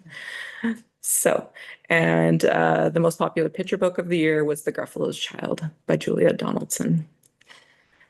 And I know I'd done this last year and you guys kind of got a laugh out of it. So I did the most popular authors. It's not Agatha Christie this year. It was Frida McFadden. So she's the one with The Housemaid. You might have seen trailer for the movie that just came out based on that. Young adult was Sarah J. Maas. So she would be The Throne of Glass. And juvenile was Tracy West. The kids loved their Dragon Masters. And we were able to update the children's area.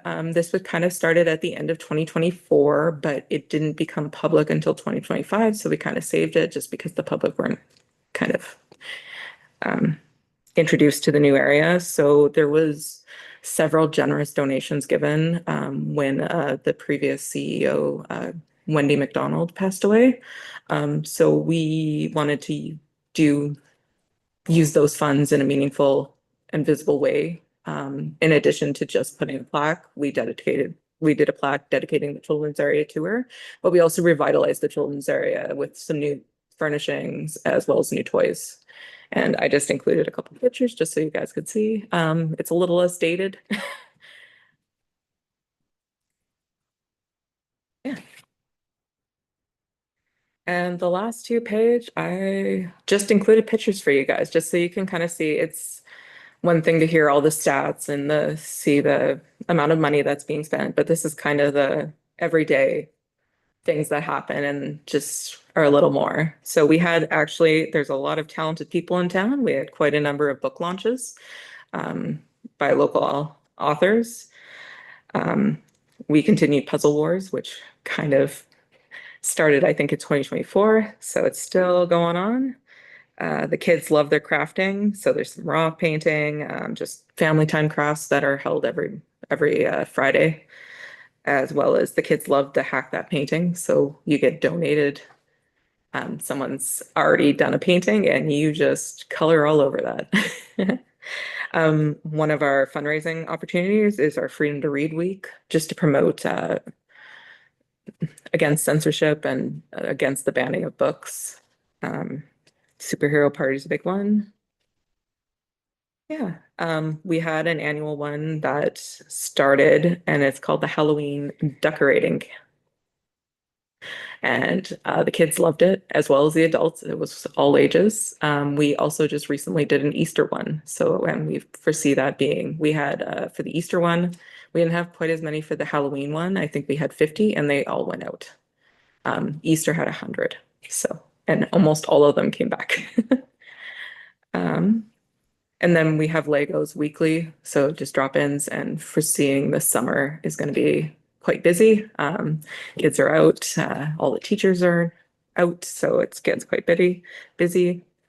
We also had the henna party, so you'll just see all the decorations, and we have wonderful community volunteers that work with us for that. Yeah.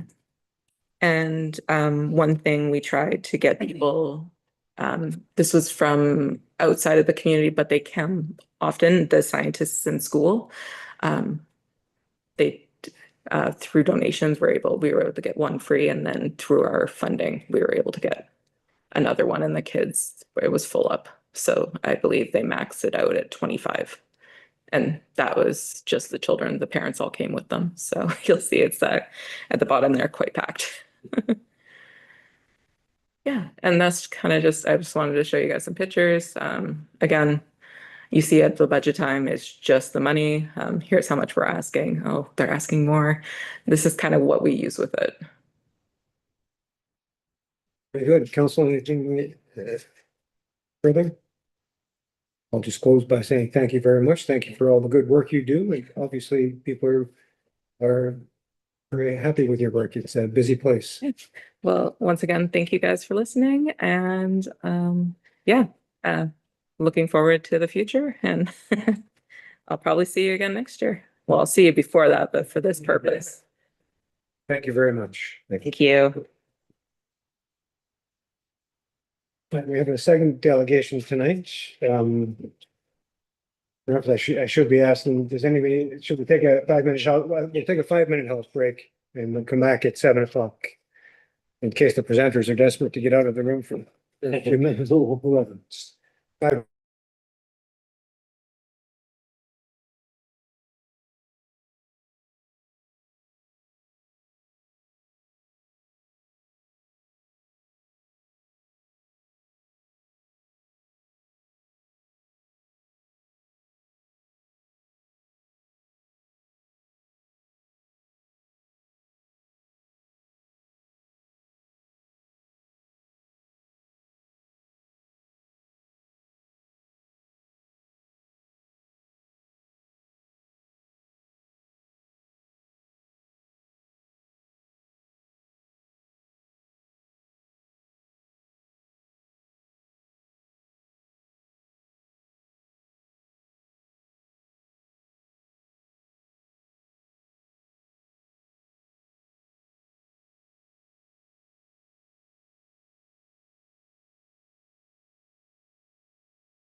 There we go. Item 8.2, Silver Glen Visitor Data Study. Senator Jeff Palmer, Community Planner, Urban Systems. Floor is yours. Very good. Thank you, Mr. Mayor. And thank you everyone for your time this evening. I'm happy to be in town. We brought this good weather with us from Winnipeg. Joking, but I think better weather is coming shortly, so we can all be thankful for that. I'm a community planner with Urban Systems in Winnipeg. I have around 700 colleagues in Western Canada, and our Winnipeg office is about 15. Joining me today is Dawson Reynolds, the newest hire in our Winnipeg office. 2 weeks ago, were you in school? Is that about right? So brought him out on the road to visit some of the communities that we do some work in. So happy to have some company on the trip. And in Vancouver is my colleague, Bill Gushu. He's a GIS expert who's really going to be speaking to the report today. I'd like to pretend that I am the technology expert in our office. I am not. Bill is quite knowledgeable about this. And I just find it fascinating the amount of data that we can interpret through GIS, through cell phone data, through that sort of thing. And I hope that you find it as interesting as I do. So with that, Bill, I'll turn it over to you. Are you wanting me to just go through the slides, Jeff, or were you going to?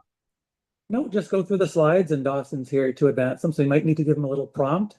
Okay. Or maybe not. I can't see them at the moment. I can see all of you, but I can't see any, I can't see what. Just one moment.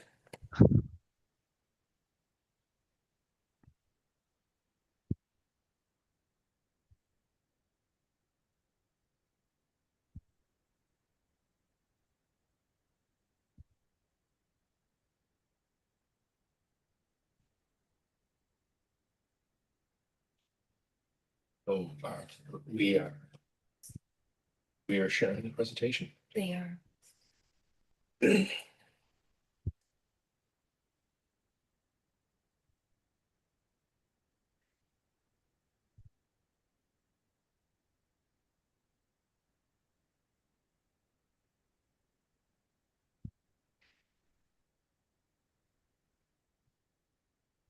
So does does Bill have the slide deck as well?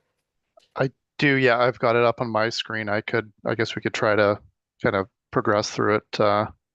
Yeah, or I mean, if it's easier, you can share it from your screen and we can take it down, and then that way you know exactly where we're at in the presentation.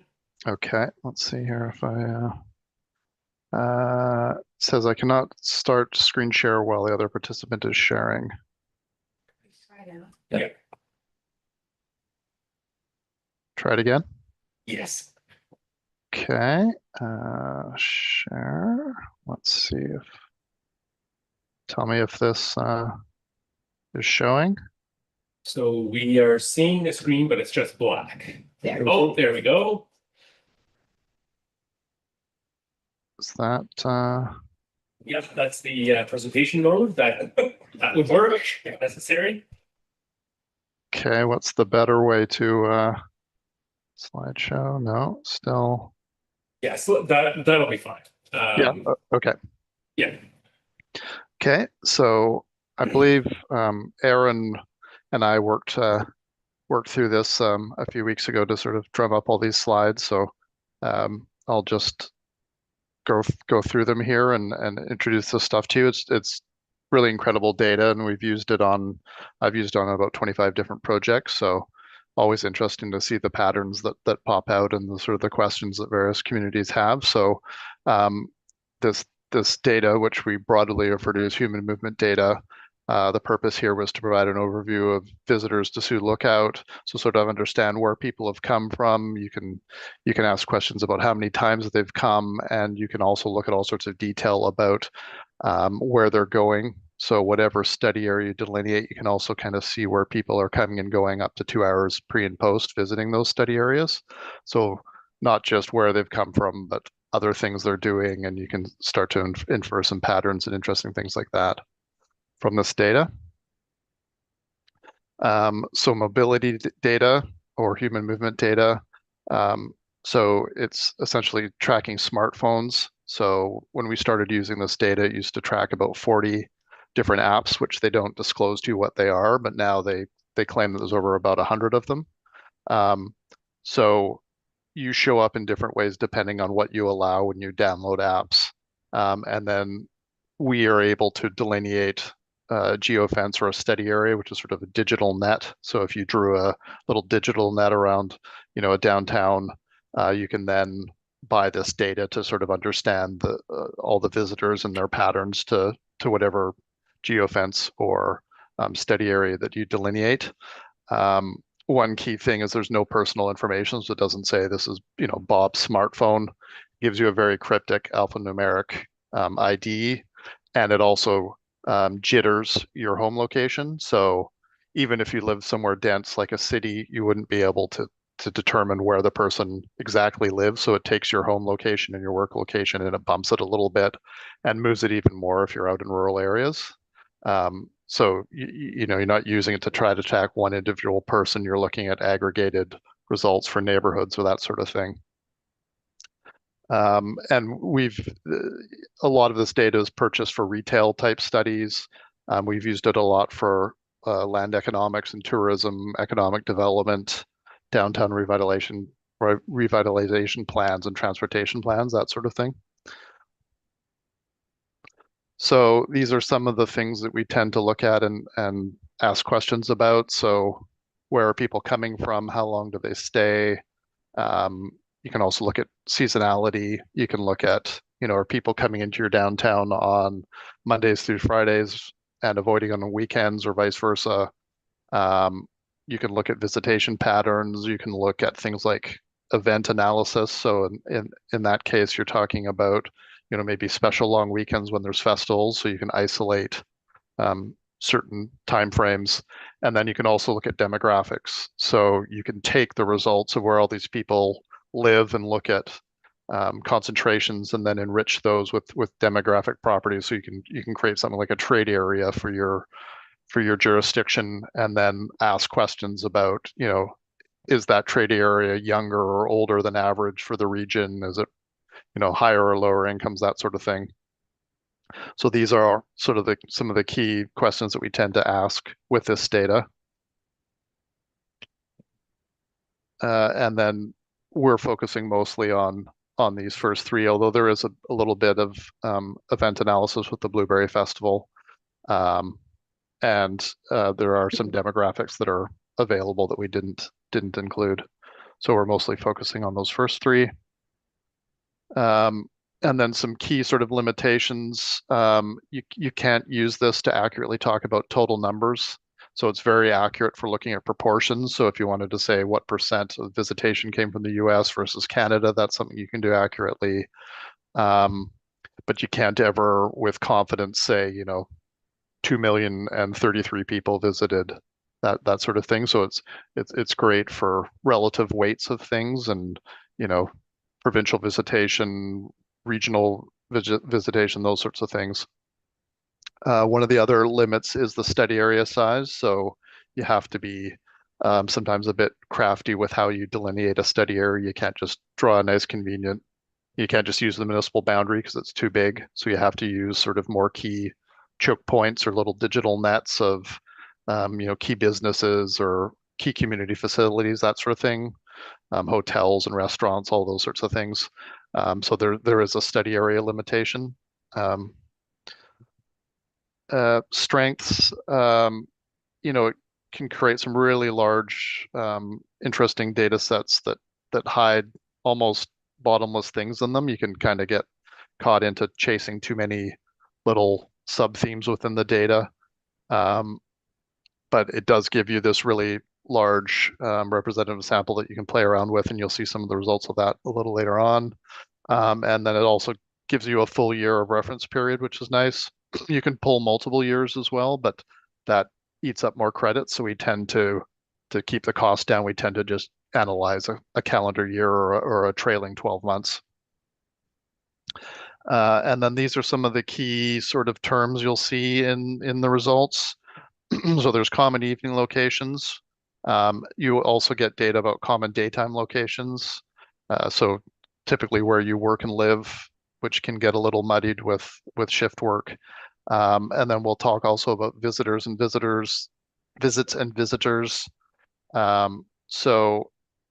way to think about visits would be if you're looking at a unique device, it's more interesting to look at a common evening location of somebody who's visited 50 to 100 times versus somebody who's visited only once. So that's something that we're always factoring into the data and the results, or thinking about those two things.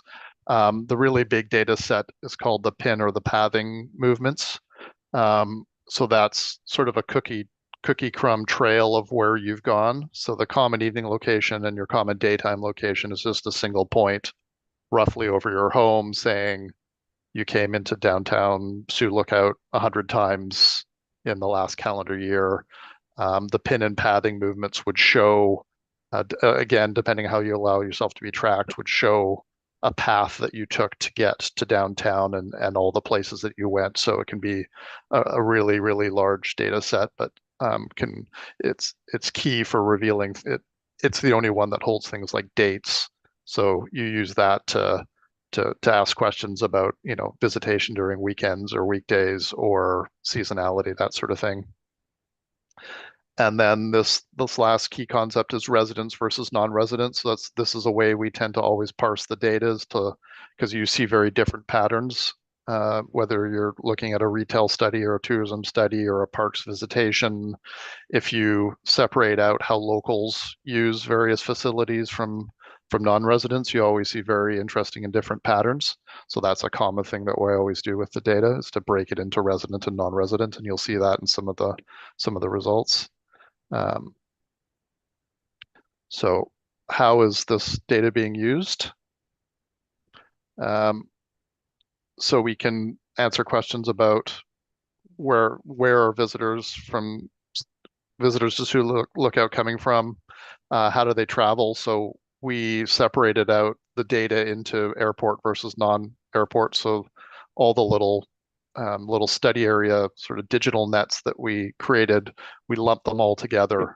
So there was essentially one that was just for the airport and one that was for everything else. And then we'll look at a little later the results of Sioux Lookout's trade area. So we created a trade area of the top 75% visitors. So looked at what your trade area is for people coming through the airport, which is much larger than people driving into Sioux Lookout. So we'll see some graphics of those a little later in the presentation. And then here's some of the results. So common evening locations, again, that's your, it's where you typically go. It's usually over a 2 to 3 month period. So there's, I think, the vendor of this data claims that they're tracking 35 to 40 million smartphones across Canada. So where you tend to go home every night consistently, that will get flagged in their database as your common evening location. Again, unless you're a shift worker. And then we have also, because of how we set up the study areas, we can differentiate common evening locations of people who've come through through the airport or land, or in some cases both. You could show up twice. Have a double count if you've used the airport and have driven in as a non-resident. And then what we've also looked at the profiles of these common evening locations to parse out subsets of, well, where do the health center visitors live? Where do the non-health center visitors live? We also plucked out Memorial Arena visitors and Blueberry Festival. So little subsets that we were able to pull out of the data. And then we have a bunch of heat maps. So they're a little easier to interpret. The data just comes as a point cloud, sometimes hundreds of thousands or millions of points. So in this case, we've used the software to interpret those points because it's hard to tell when you're just looking at thousands of things on top of each other. So this is just a simple one showing common evening location of people who've come to Sioux Lookout, right? So this is everything all at once. And then this one is contrasting all visitation to airport visitation. So not surprisingly, people coming into the airport have left from places that have airports. So again, this is interpreting, tens of thousands, hundreds of thousands of points and figuring out not just are there points there, but also weighted to how many times they've come. And this one was visitors versus non-airport. So just contrasting, go back one here. So on the right, you see the airport visitor hotspots. And then this is looking at the flip side of that. This is the non-airport visitor hotspots. And then this is just zooming in and giving you a bit more context, because as you zoom in tighter and tighter with all of this data, you get more and more detail. Things become less aggregated.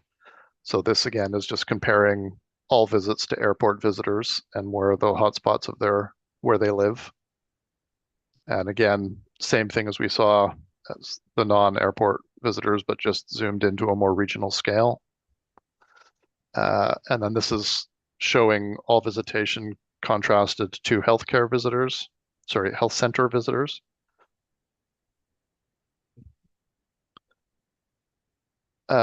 now this is what I mentioned earlier. Oh, sorry, was there a question? Oh, this is what I mentioned earlier is the larger database that's a bit tougher to sort of wrestle. That's the pathing report. So this will look at both where people went inside the little study areas we delineated. So you can see the hot spots of, which businesses or community facilities they tend to use.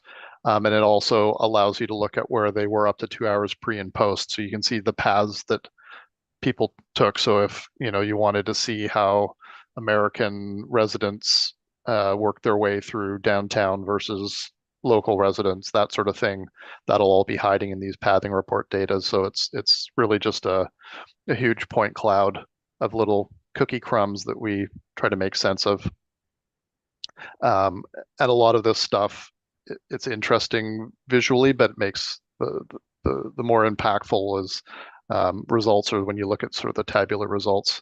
So the visuals are interesting, but they're hard to quantify often. So we'll look at how do visitors from different places differ in their pathing. So we'll look at US residents versus others. And we'll look at the hotspots of use within the municipal boundary while visitors are here. And then you see some very different, this is where you start to see some very different patterns about obviously locals not using hotels and things like that, in the same way that a non-resident would. So you start to see those sorts of patterns emerge. So here's some pathing report heat maps. Again, these are just making sense of hundreds of thousands of little points. So on the left, it's showing that residents of Sioux Lookout, it's showing when they leave and then come back in. So this could be pre or post coming or crossing the municipal boundary there. It's a very concentrated pattern of travel. And if you look on the right, for the US, visitors are coming from a more dispersed routes and sort of entry points. And then this one is contrasting residents to all visitors. So that would be Canadian and American. So if I go back there, you can see the US pattern versus the combination non-resident pattern there of the pathing reports. This is just a little example of these digital nets that we cast. So this is what the data was based on. So we delineated, you can see up in the top there's the airport, and then all these other little green study area or geofences, those were all merged into one. So essentially in the data, everything either reports was this pathing movement or is this common evening location tied to somebody who came through the airport, or is it based on somebody who came through any of those other little study areas. And again, this was due to the fact that the data has a limit of 20 million square feet. So you can't just conveniently, as much as we'd like to use the municipal boundary, you have to create these little catch points of areas of retail spending or hotels or those sorts of things. Sometimes we'll even use, where the main highways cross over the municipal boundary as a way to also make sure we're catching people. So these were all the geofences that were used. And then here we start to see some interesting patterns. So this, I think it would be more correct to actually say it isn't just the 2-hour pre and post, it's also including the movements within the geofences. So it's kind of showing everything. So you can start to see patterns. And again, these get more and more detailed as you zoom in tighter, but you can see residents aren't using some of the resorts and hotels and motels in the same way that visitors would be, right? You can start to see patterns like that. If you zoomed into downtown, you could also start to see differences in which sorts of buildings are getting used by, say, Canadian visitors or US visitors versus local residents. This is just a zoom in of some of those geofences that you saw a few slides ago, just showing you the downtown ones. And then here's an interesting heat map contrasting the hotspots. So again, you can see down in the south there for the all visitors, some of the accommodation options are showing up as hotspots versus for residents, those aren't. You can also do things where you take out, not just take out the residents, you can also take out, there's another data set called common daytime locations. So you can also filter out what you assume to be workers, right? If you wanted to make sure that you were sort of trying to remove as much of the local influence as possible. So these are sort of the more, I think, more useful and meaningful portions is when you start reporting tabular results. The hotspot maps are always interesting, but they're hard to report on. So this is, there's simple tables, but this is really the meat of the results, and all the work kind of distills down into these. So we'll look at the top origins for those visiting Sioux Lookout, and we'll look at how the top origins vary by whether they've driven in or come through the airport. So again, CEL stands for Common Evening Location. So this first table is contrasting those two different study areas I mentioned, and then reporting by municipality. So you can see, all of the top 10 municipalities in order of importance for people coming through the airport versus people presumably driving or not flying in.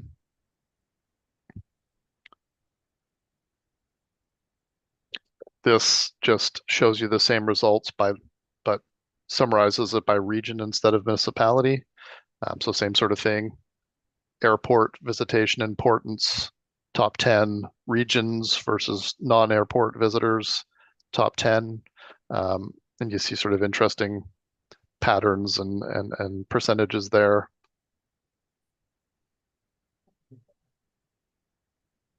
This one does it by province or state.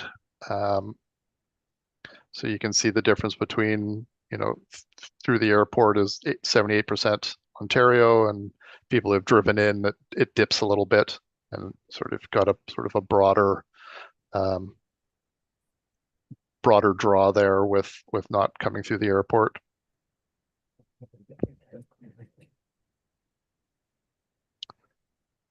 This is one of those subsets I mentioned. So we analyzed, we plucked out the dates for the Blueberry Festival to look at that little subset of visitation. So you have to kind of look at the pathing data and pluck out, it has dates in it. So we take out the date range that overlaps with the Blueberry Festival and build that into the common evening location so that we can then report on the same sort of tables as we saw previously, but specifically for the Blueberry Festival. And this one's by province and state. You notice too, there's a little note about it excludes Sioux Lookout residents. So often the local effects can drown out interesting patterns outside of whatever area you're studying. So in this case, we've turned off the Sioux Lookout residents to to sort of amplify the surrounding areas and their relative weights. This is another subset looking at visitation to Memorial Arena by province or state. Overwhelmingly on Ontario based through the airport, and again a bit more dispersed through non-airport approaches to it. And again, excluding the Sioux Lookout residents that would skew the numbers too much. And then this is health centers. So again, a subset of the larger data set and breaking it into our airport versus non-airport. And same thing, but by municipality. So we've got it by province and state, broken down into a finer geography with municipalities.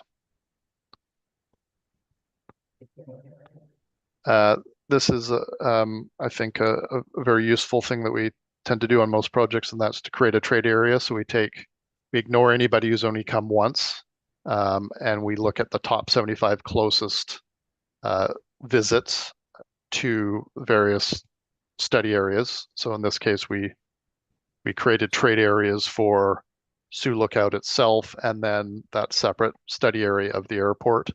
And then you essentially just connect the dots of those top 75%. And then we'll often enrich these with demographic numbers. So you can know like how many people live within the trade area for the airport and how many people live within the trade area for Sioux Lookout. So again, simple graphics, but very impactful and important trade areas. And then the last thing we were asked to do was to I mentioned that one of the limits on the data is you can't ever estimate, total visitation. But in this case, we were provided very detailed airport traffic numbers that we're able to use to come up with, a relatively comfortable way to try and figure out how much visitation to some of these other things were showing up. So essentially, we took the known numbers for airport visitation, took a look at how those showed up in this human movement data, and then created a factor to estimate the number of people coming not through the airport and coming, so driving in to estimate the number of health center visitors, Memorial Arena visitors, and the Blueberry Festival. So you can see the numbers there with the known visitation to the airport was 140,000. So we took that known number, took how many of those visits were showing up in the human movement data, and essentially created a factor to multiply the visitations showing up in the human movement data for these other things like the health centers, the Memorial Arena, and the Blueberry Festival, and then multiply it by that factor. So you don't want to put too much weight in these numbers, but they're based on a reasonable coefficient. But that's a tricky thing to do in most instances when you don't have numbers that you're confident about to use to create that relationship and be able to do some of that sort of simple multiplication. So a couple last key takeaways.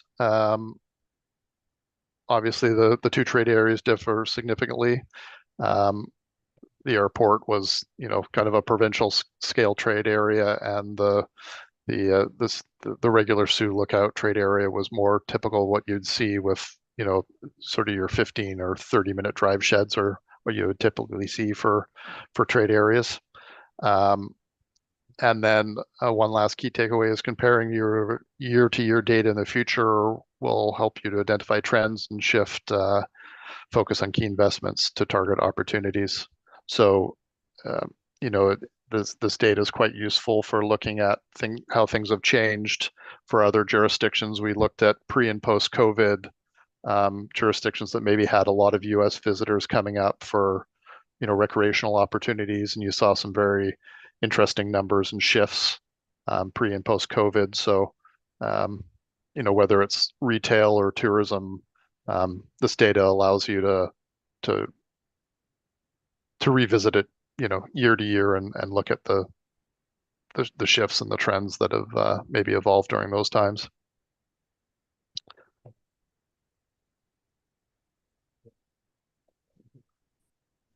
So questions and comments, which I'm sure there's. Maybe I could just make one comment to add on to what you're you mentioned, Bill, the second key takeaway about the trends. We do this kind of work for a number of municipalities across the country, and the closest one as well is Sioux Narrows, and they've been doing it for 6 or 7 years.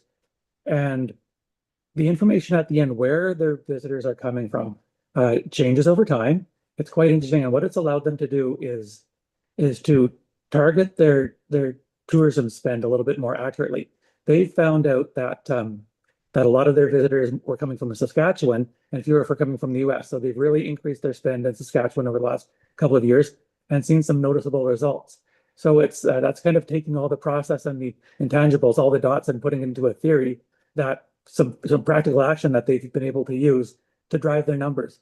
And it's a little bit like the census, which everybody's filling out their census right now. Sometimes you'll say that the census may or may not be accurate, but what it is consistent. So you can always use that number, that data from one year to the next or from one census to the next to determine what some of the trends are. And in this case, Sioux Narrows has been finding that it's got some really positive results by refocusing their spend in Saskatchewan, which I don't think they had ever really anticipated before. So one sort of practical application for the work that's been presented to them. Thank you. Very good. Council questions, Councillor Van Britt.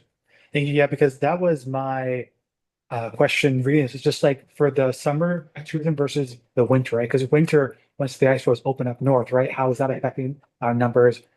Where they're coming from? Are they here just to stop, or are they here to do some shopping? Just effects of summer tourism versus winter tourism, right? I think that's very important to know. I agree. The data is unlimited. It really depends on how far you want to dive into it. And you can refine the data over time, or you can refine the analysis of the data over time. It's, I think for the first effort, this has been really strong. Like we looked at it sort of more annually, based on geography, based on people moving around. If you want to do it again next year, we could target that kind of research a little bit more appropriately. The data is there for the taking. It's just a matter of how you want to interpret it. And I think those are really good questions. The seasonality of everything is important for sure. Thanks. Another question, which I'm going to look beyond to staff, and you may or may not want to answer it now, and you may want to come back. It's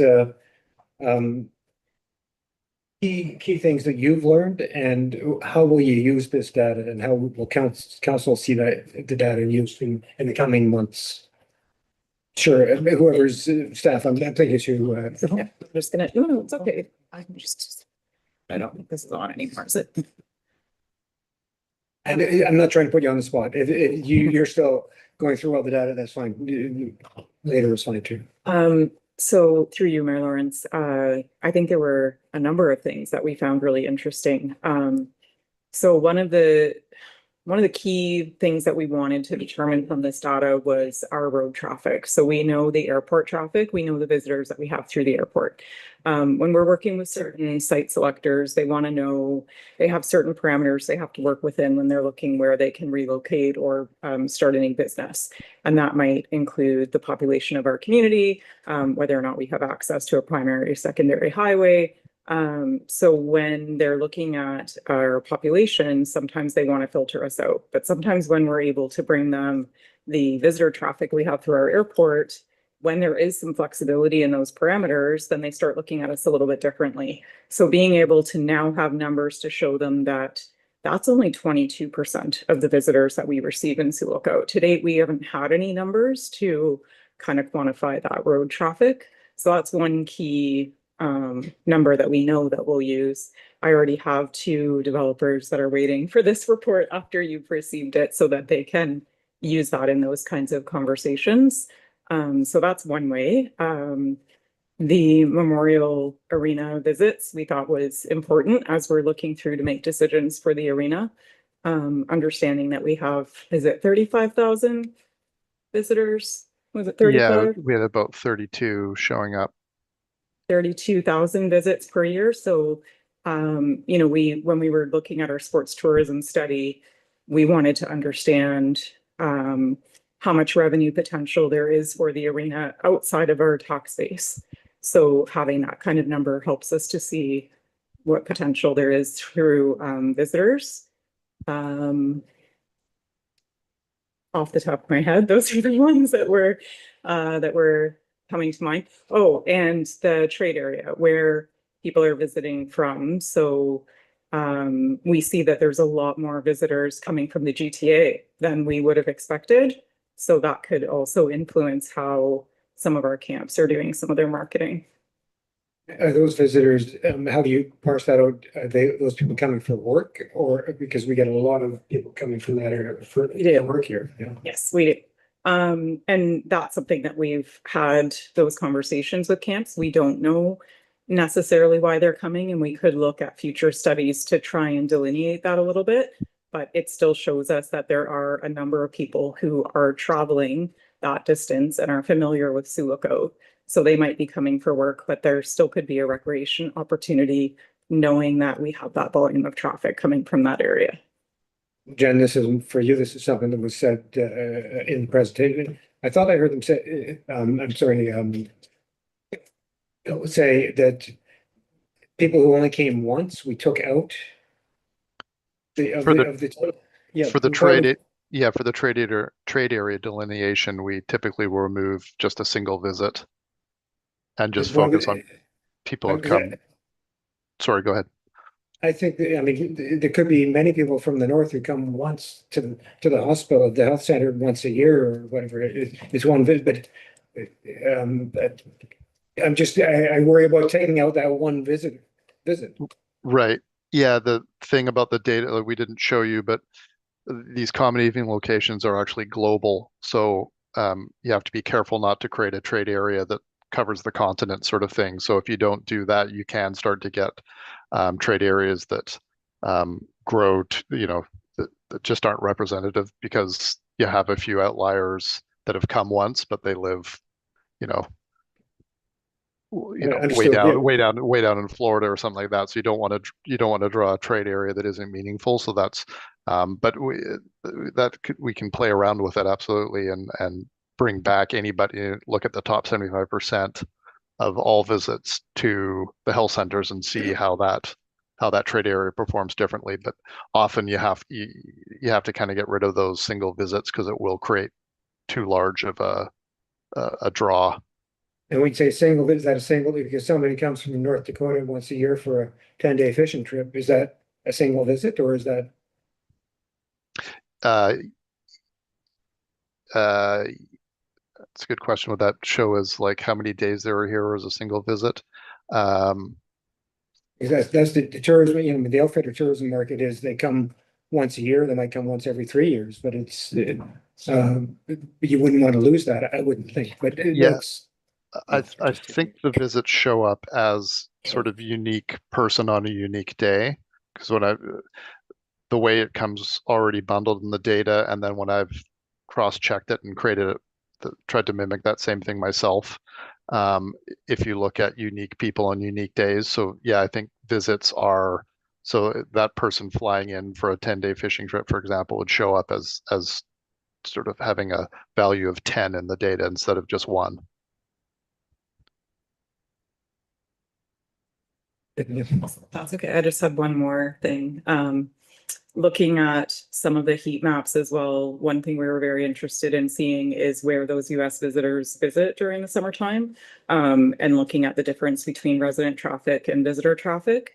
So that over time, if we repeated this, we're able to see if we're influencing that at all and if we're seeing more visits, because right now on the heat maps, you see the US visitors pretty much go to Fresh Market, and that's the only place that you really see a significant amount of traffic. So this gives us something to start from where we're able to see if we have any success in influencing that. So just two more, one question and one point. Does staff have access to the heat map show up? Can you zoom in yourself? Do you have the tool to zoom in on the heat map? Not exact, we have just what's in the report. If I understood Bill correctly, you could zoom in and pick out more data. Will that be available to us? Yeah, if you have a GIS resource, they would be able to zoom into the data, because as you were saying, the tighter you zoom in, the more the heat maps break apart, and you see all the sort of individual detail that's aggregating up to that sort of heat map blob.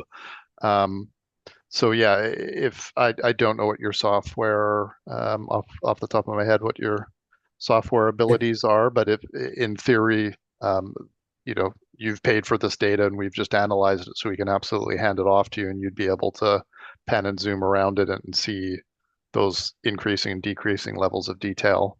Okay, assuming good. That answers yeah. the question. Yeah. And I'm not gonna ask staff how much GIS we have, but we have access to it if we have. Yes. Yeah. The other point just would be 100%, I agree on the trends, like year to year trends and trends over time. That's so critical to have that. Yeah. Councilor Van Breda. You're talking about zooming in, but I'm sorry, to zoom in, but to zoom out, we can't zoom out from what was presented, right? Because I would want to know how many people go out to Hudson or Laxo First Nation or Alcona. So like all we have to really see is just that view that we have in the PowerPoint, right? So I'm gonna defer to you on that, but you purchase the data based on the geography, so I'm not sure how much data was purchased in this case. Yeah, because I just see it's just the core to look And out. so you're wanting to know, what was the exact question that you're Just to interested like in? zoom out a bit more from the core, like how many visitors are coming to and from Laxul or Hudson, Alcona, right? Just we see the more of a, because like our area in Sioux is so big, right? Like we're almost as big as Winnipeg. Sure. Right? So I kind of want to see like where in the size so grand as the city of Winnipeg, where are they going? Are they just going right from Dryden, Laxul, Hudson, and going right back, or So or are the common evening location points are global. So if somebody lived in Australia and visited, or during the 1 year time span, if they live in two different places, so somebody lived in Australia for 6 months and then moved to Ontario, they would show up twice. So if you're talking about where people live who have come to Sioux Lookout, that's a global data set. The other yeah, one no. with the pathing, like where they're going, the hotspots of where they're traveling, that's a Yeah. 2 hour pre and post. So that data set extent is only going to get you however far you could drive in 2 hours, essentially, right? Yeah, I think Bill, what we're really getting at here is, were any locations other than those shown in the slide deck geonetted to collect this data? Was anywhere in Hudson selected? Was anywhere north of the downtown area selected? Yes. Was anywhere? Yes. Because that doesn't show up in the page. Yeah, let me. You've only showed areas in the downtown core and somewhat down Highway 72. It doesn't show anything being geotagged in Hudson. Yeah, or Alcona. I believe there were. Let me see if that. Maybe the extent wasn't wide enough on those geofences. Yeah, I don't think that's. No. I don't think that's the maximum of it, actually. Or heat map. Let Yeah, me, core geofences, one was Hudson there. Yeah, I thought it's on the top. Let me pull up the actual live geofences here and turn off some of the. Yeah, so That's a school. It's a school. yeah, so there is So there's traffic going to and from Laxul, to and from Hudson. Like that's important to me. And then here's the pathing data, which probably takes a few minutes. So all of those sort of movements that you're seeing are based on the software interpreting these, I think it was 500 to 600,000 points of movement. But again, all of that, we had to create these sort of targeted little geofences, right? So that movement data relates to people coming through those little digital nets and then where they went to within them and up to 2 hours pre or post. So that's kind of the limit of it. If we were able to delineate the whole municipal boundary, that would have been even better. And then you would have had even been able to see sort of the movements have an even further reach of data. But that's just every year they kind of change the data sets stay the same, but every year they change their kind of thresholds a little bit, and you have to play this new game of, well, how big are we allowed to make our study areas this year?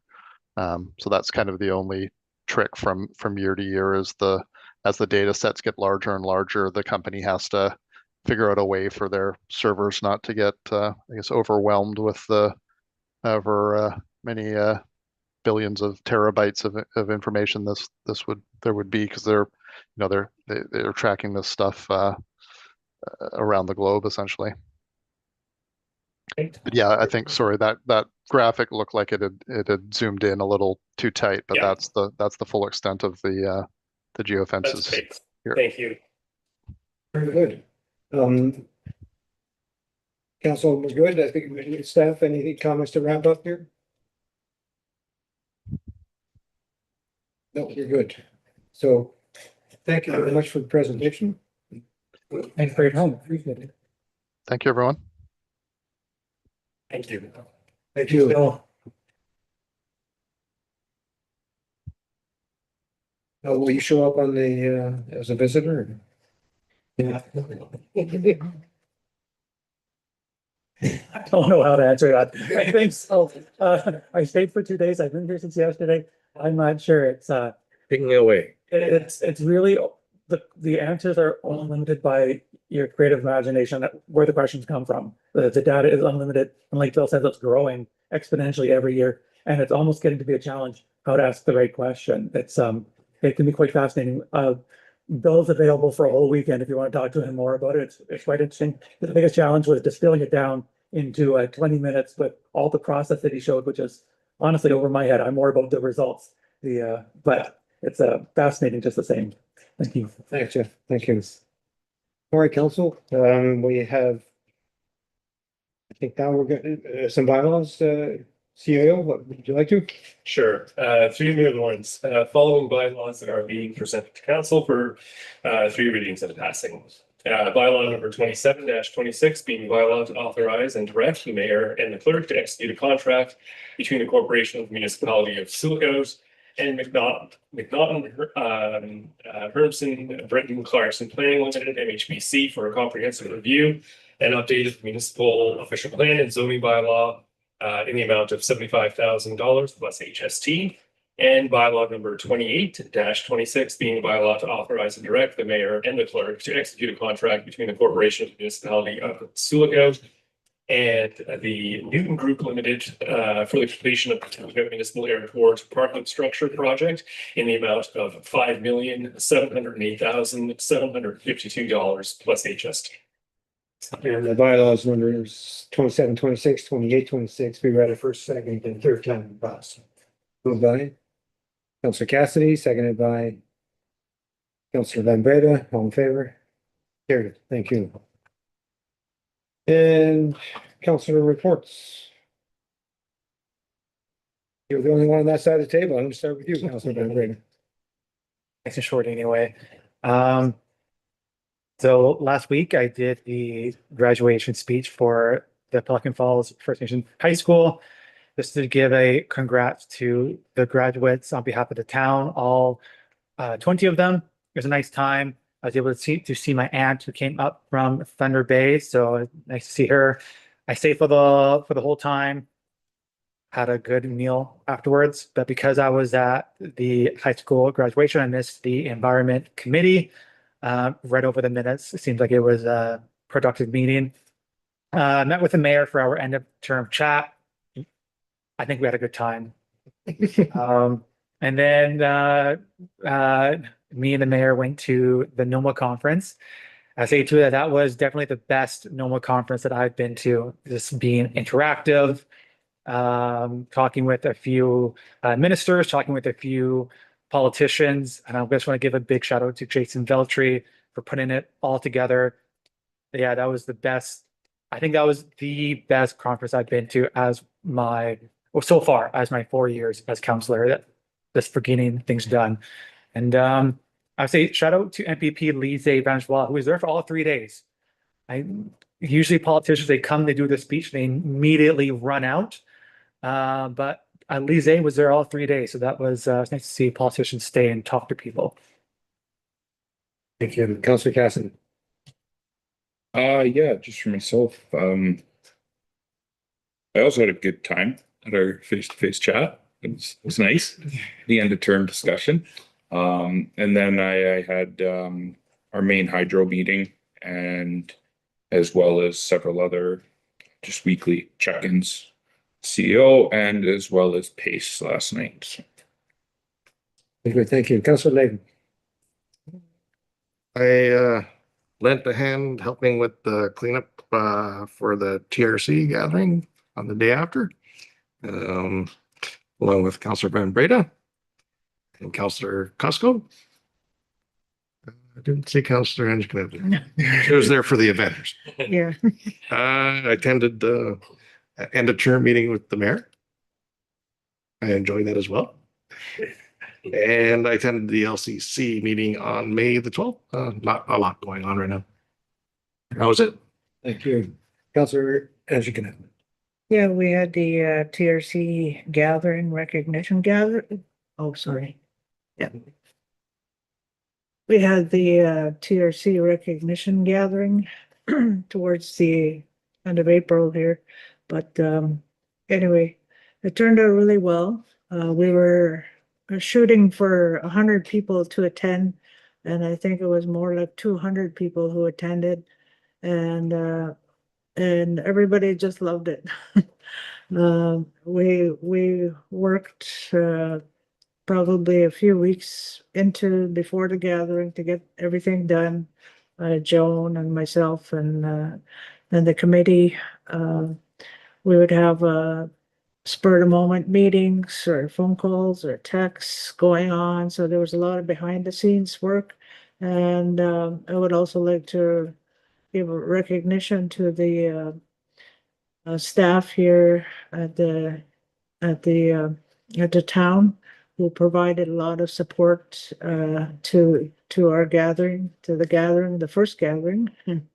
We don't know when the next one will be, but there were a lot of award winners and they were given awards, but we also decided to give out honorable mentions to people we felt should have also received an award. There were so many nominations that took place, and we couldn't really turn anybody away because they've worked hard all their lives, making this community a better place for everybody.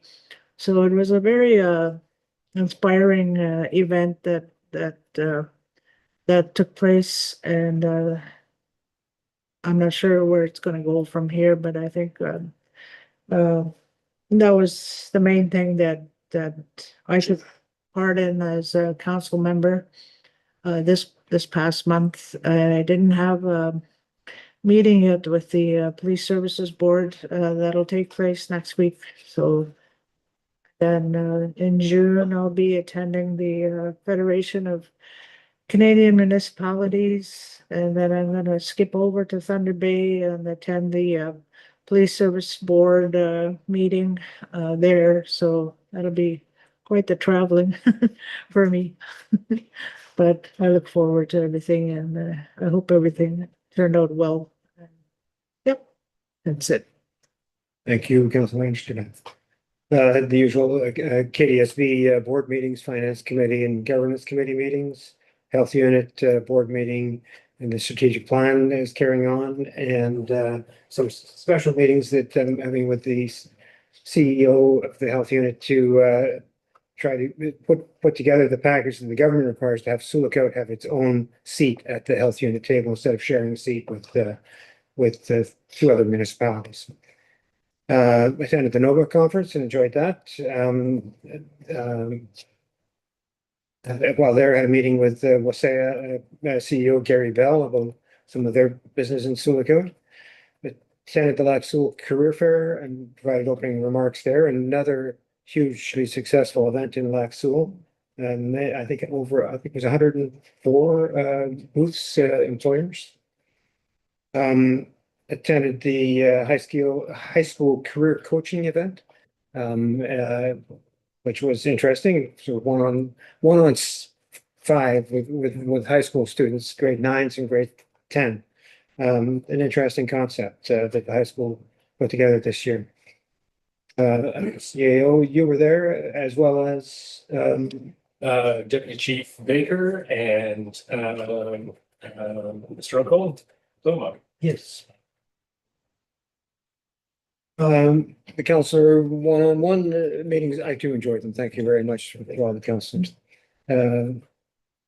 Obviously meetings with the CAO, update meetings, and the TRC gathering. And I just want to end by saying congratulations to the TRC committee and to staff for an event that I think exceeded their hopes and expectations, and was I attended and was asked to present an award or two and make some remarks. It was, I thought, a highly successful evening, and they work so hard that I've heard it won't be next year. It might be 2, 3, 4 away. At least once a term was the minimum requirement. So congratulations to everybody, and thank you. Congratulations to the award winners, everybody that was nominated, everybody that worked on it, and all those who came. Thank you for coming. So job well done.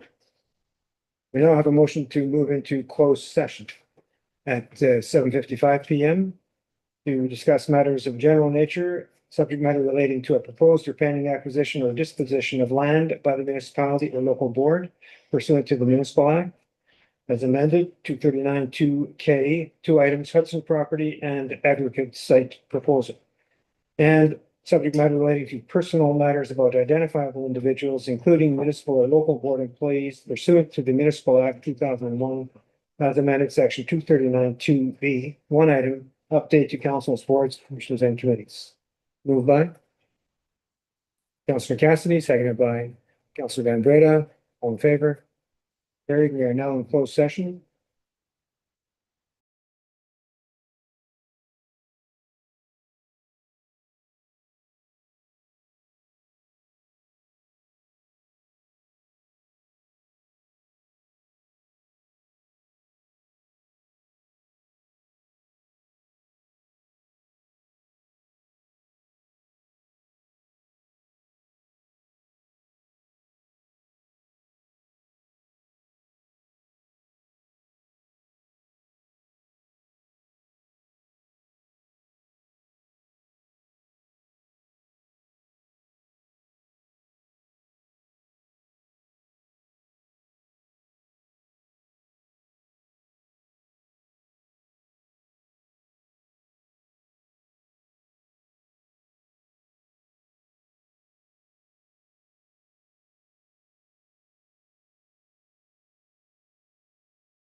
And the report out of closed session, the council ratifies motions, direction given to staff relative to the items presented in closed session on May 20th, 2026 as follows.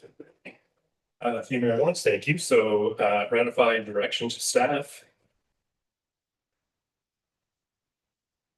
Expecting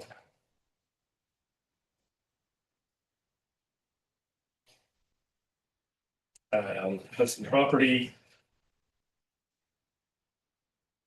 And aggregate site proposal.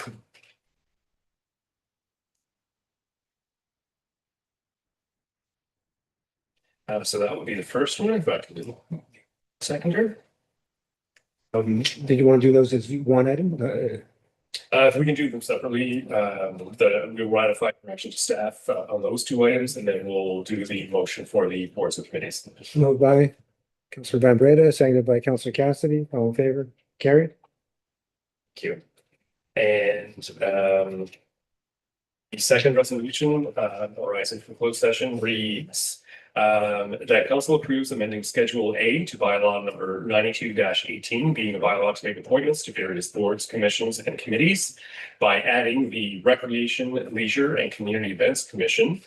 And further, that council appoints Councillor Cassidy to serve as the council representative to the Hudson Recreation, Leisure, and Community Events Commission.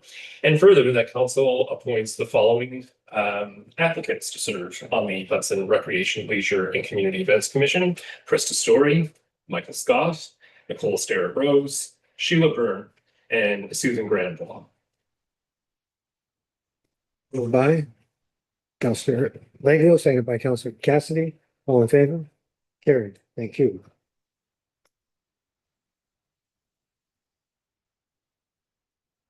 And we move to confirmatory bylaw. That bylaw number 30-26, being a bylaw to confirm the proceedings of the municipality of Sioux, May 20th, regular council meeting be read a first, second, and third time and passed. Moved by Councillor Lego, seconded by Councillor Cassidy. All in favor? Carried. Thank you. Thanks very much, everybody.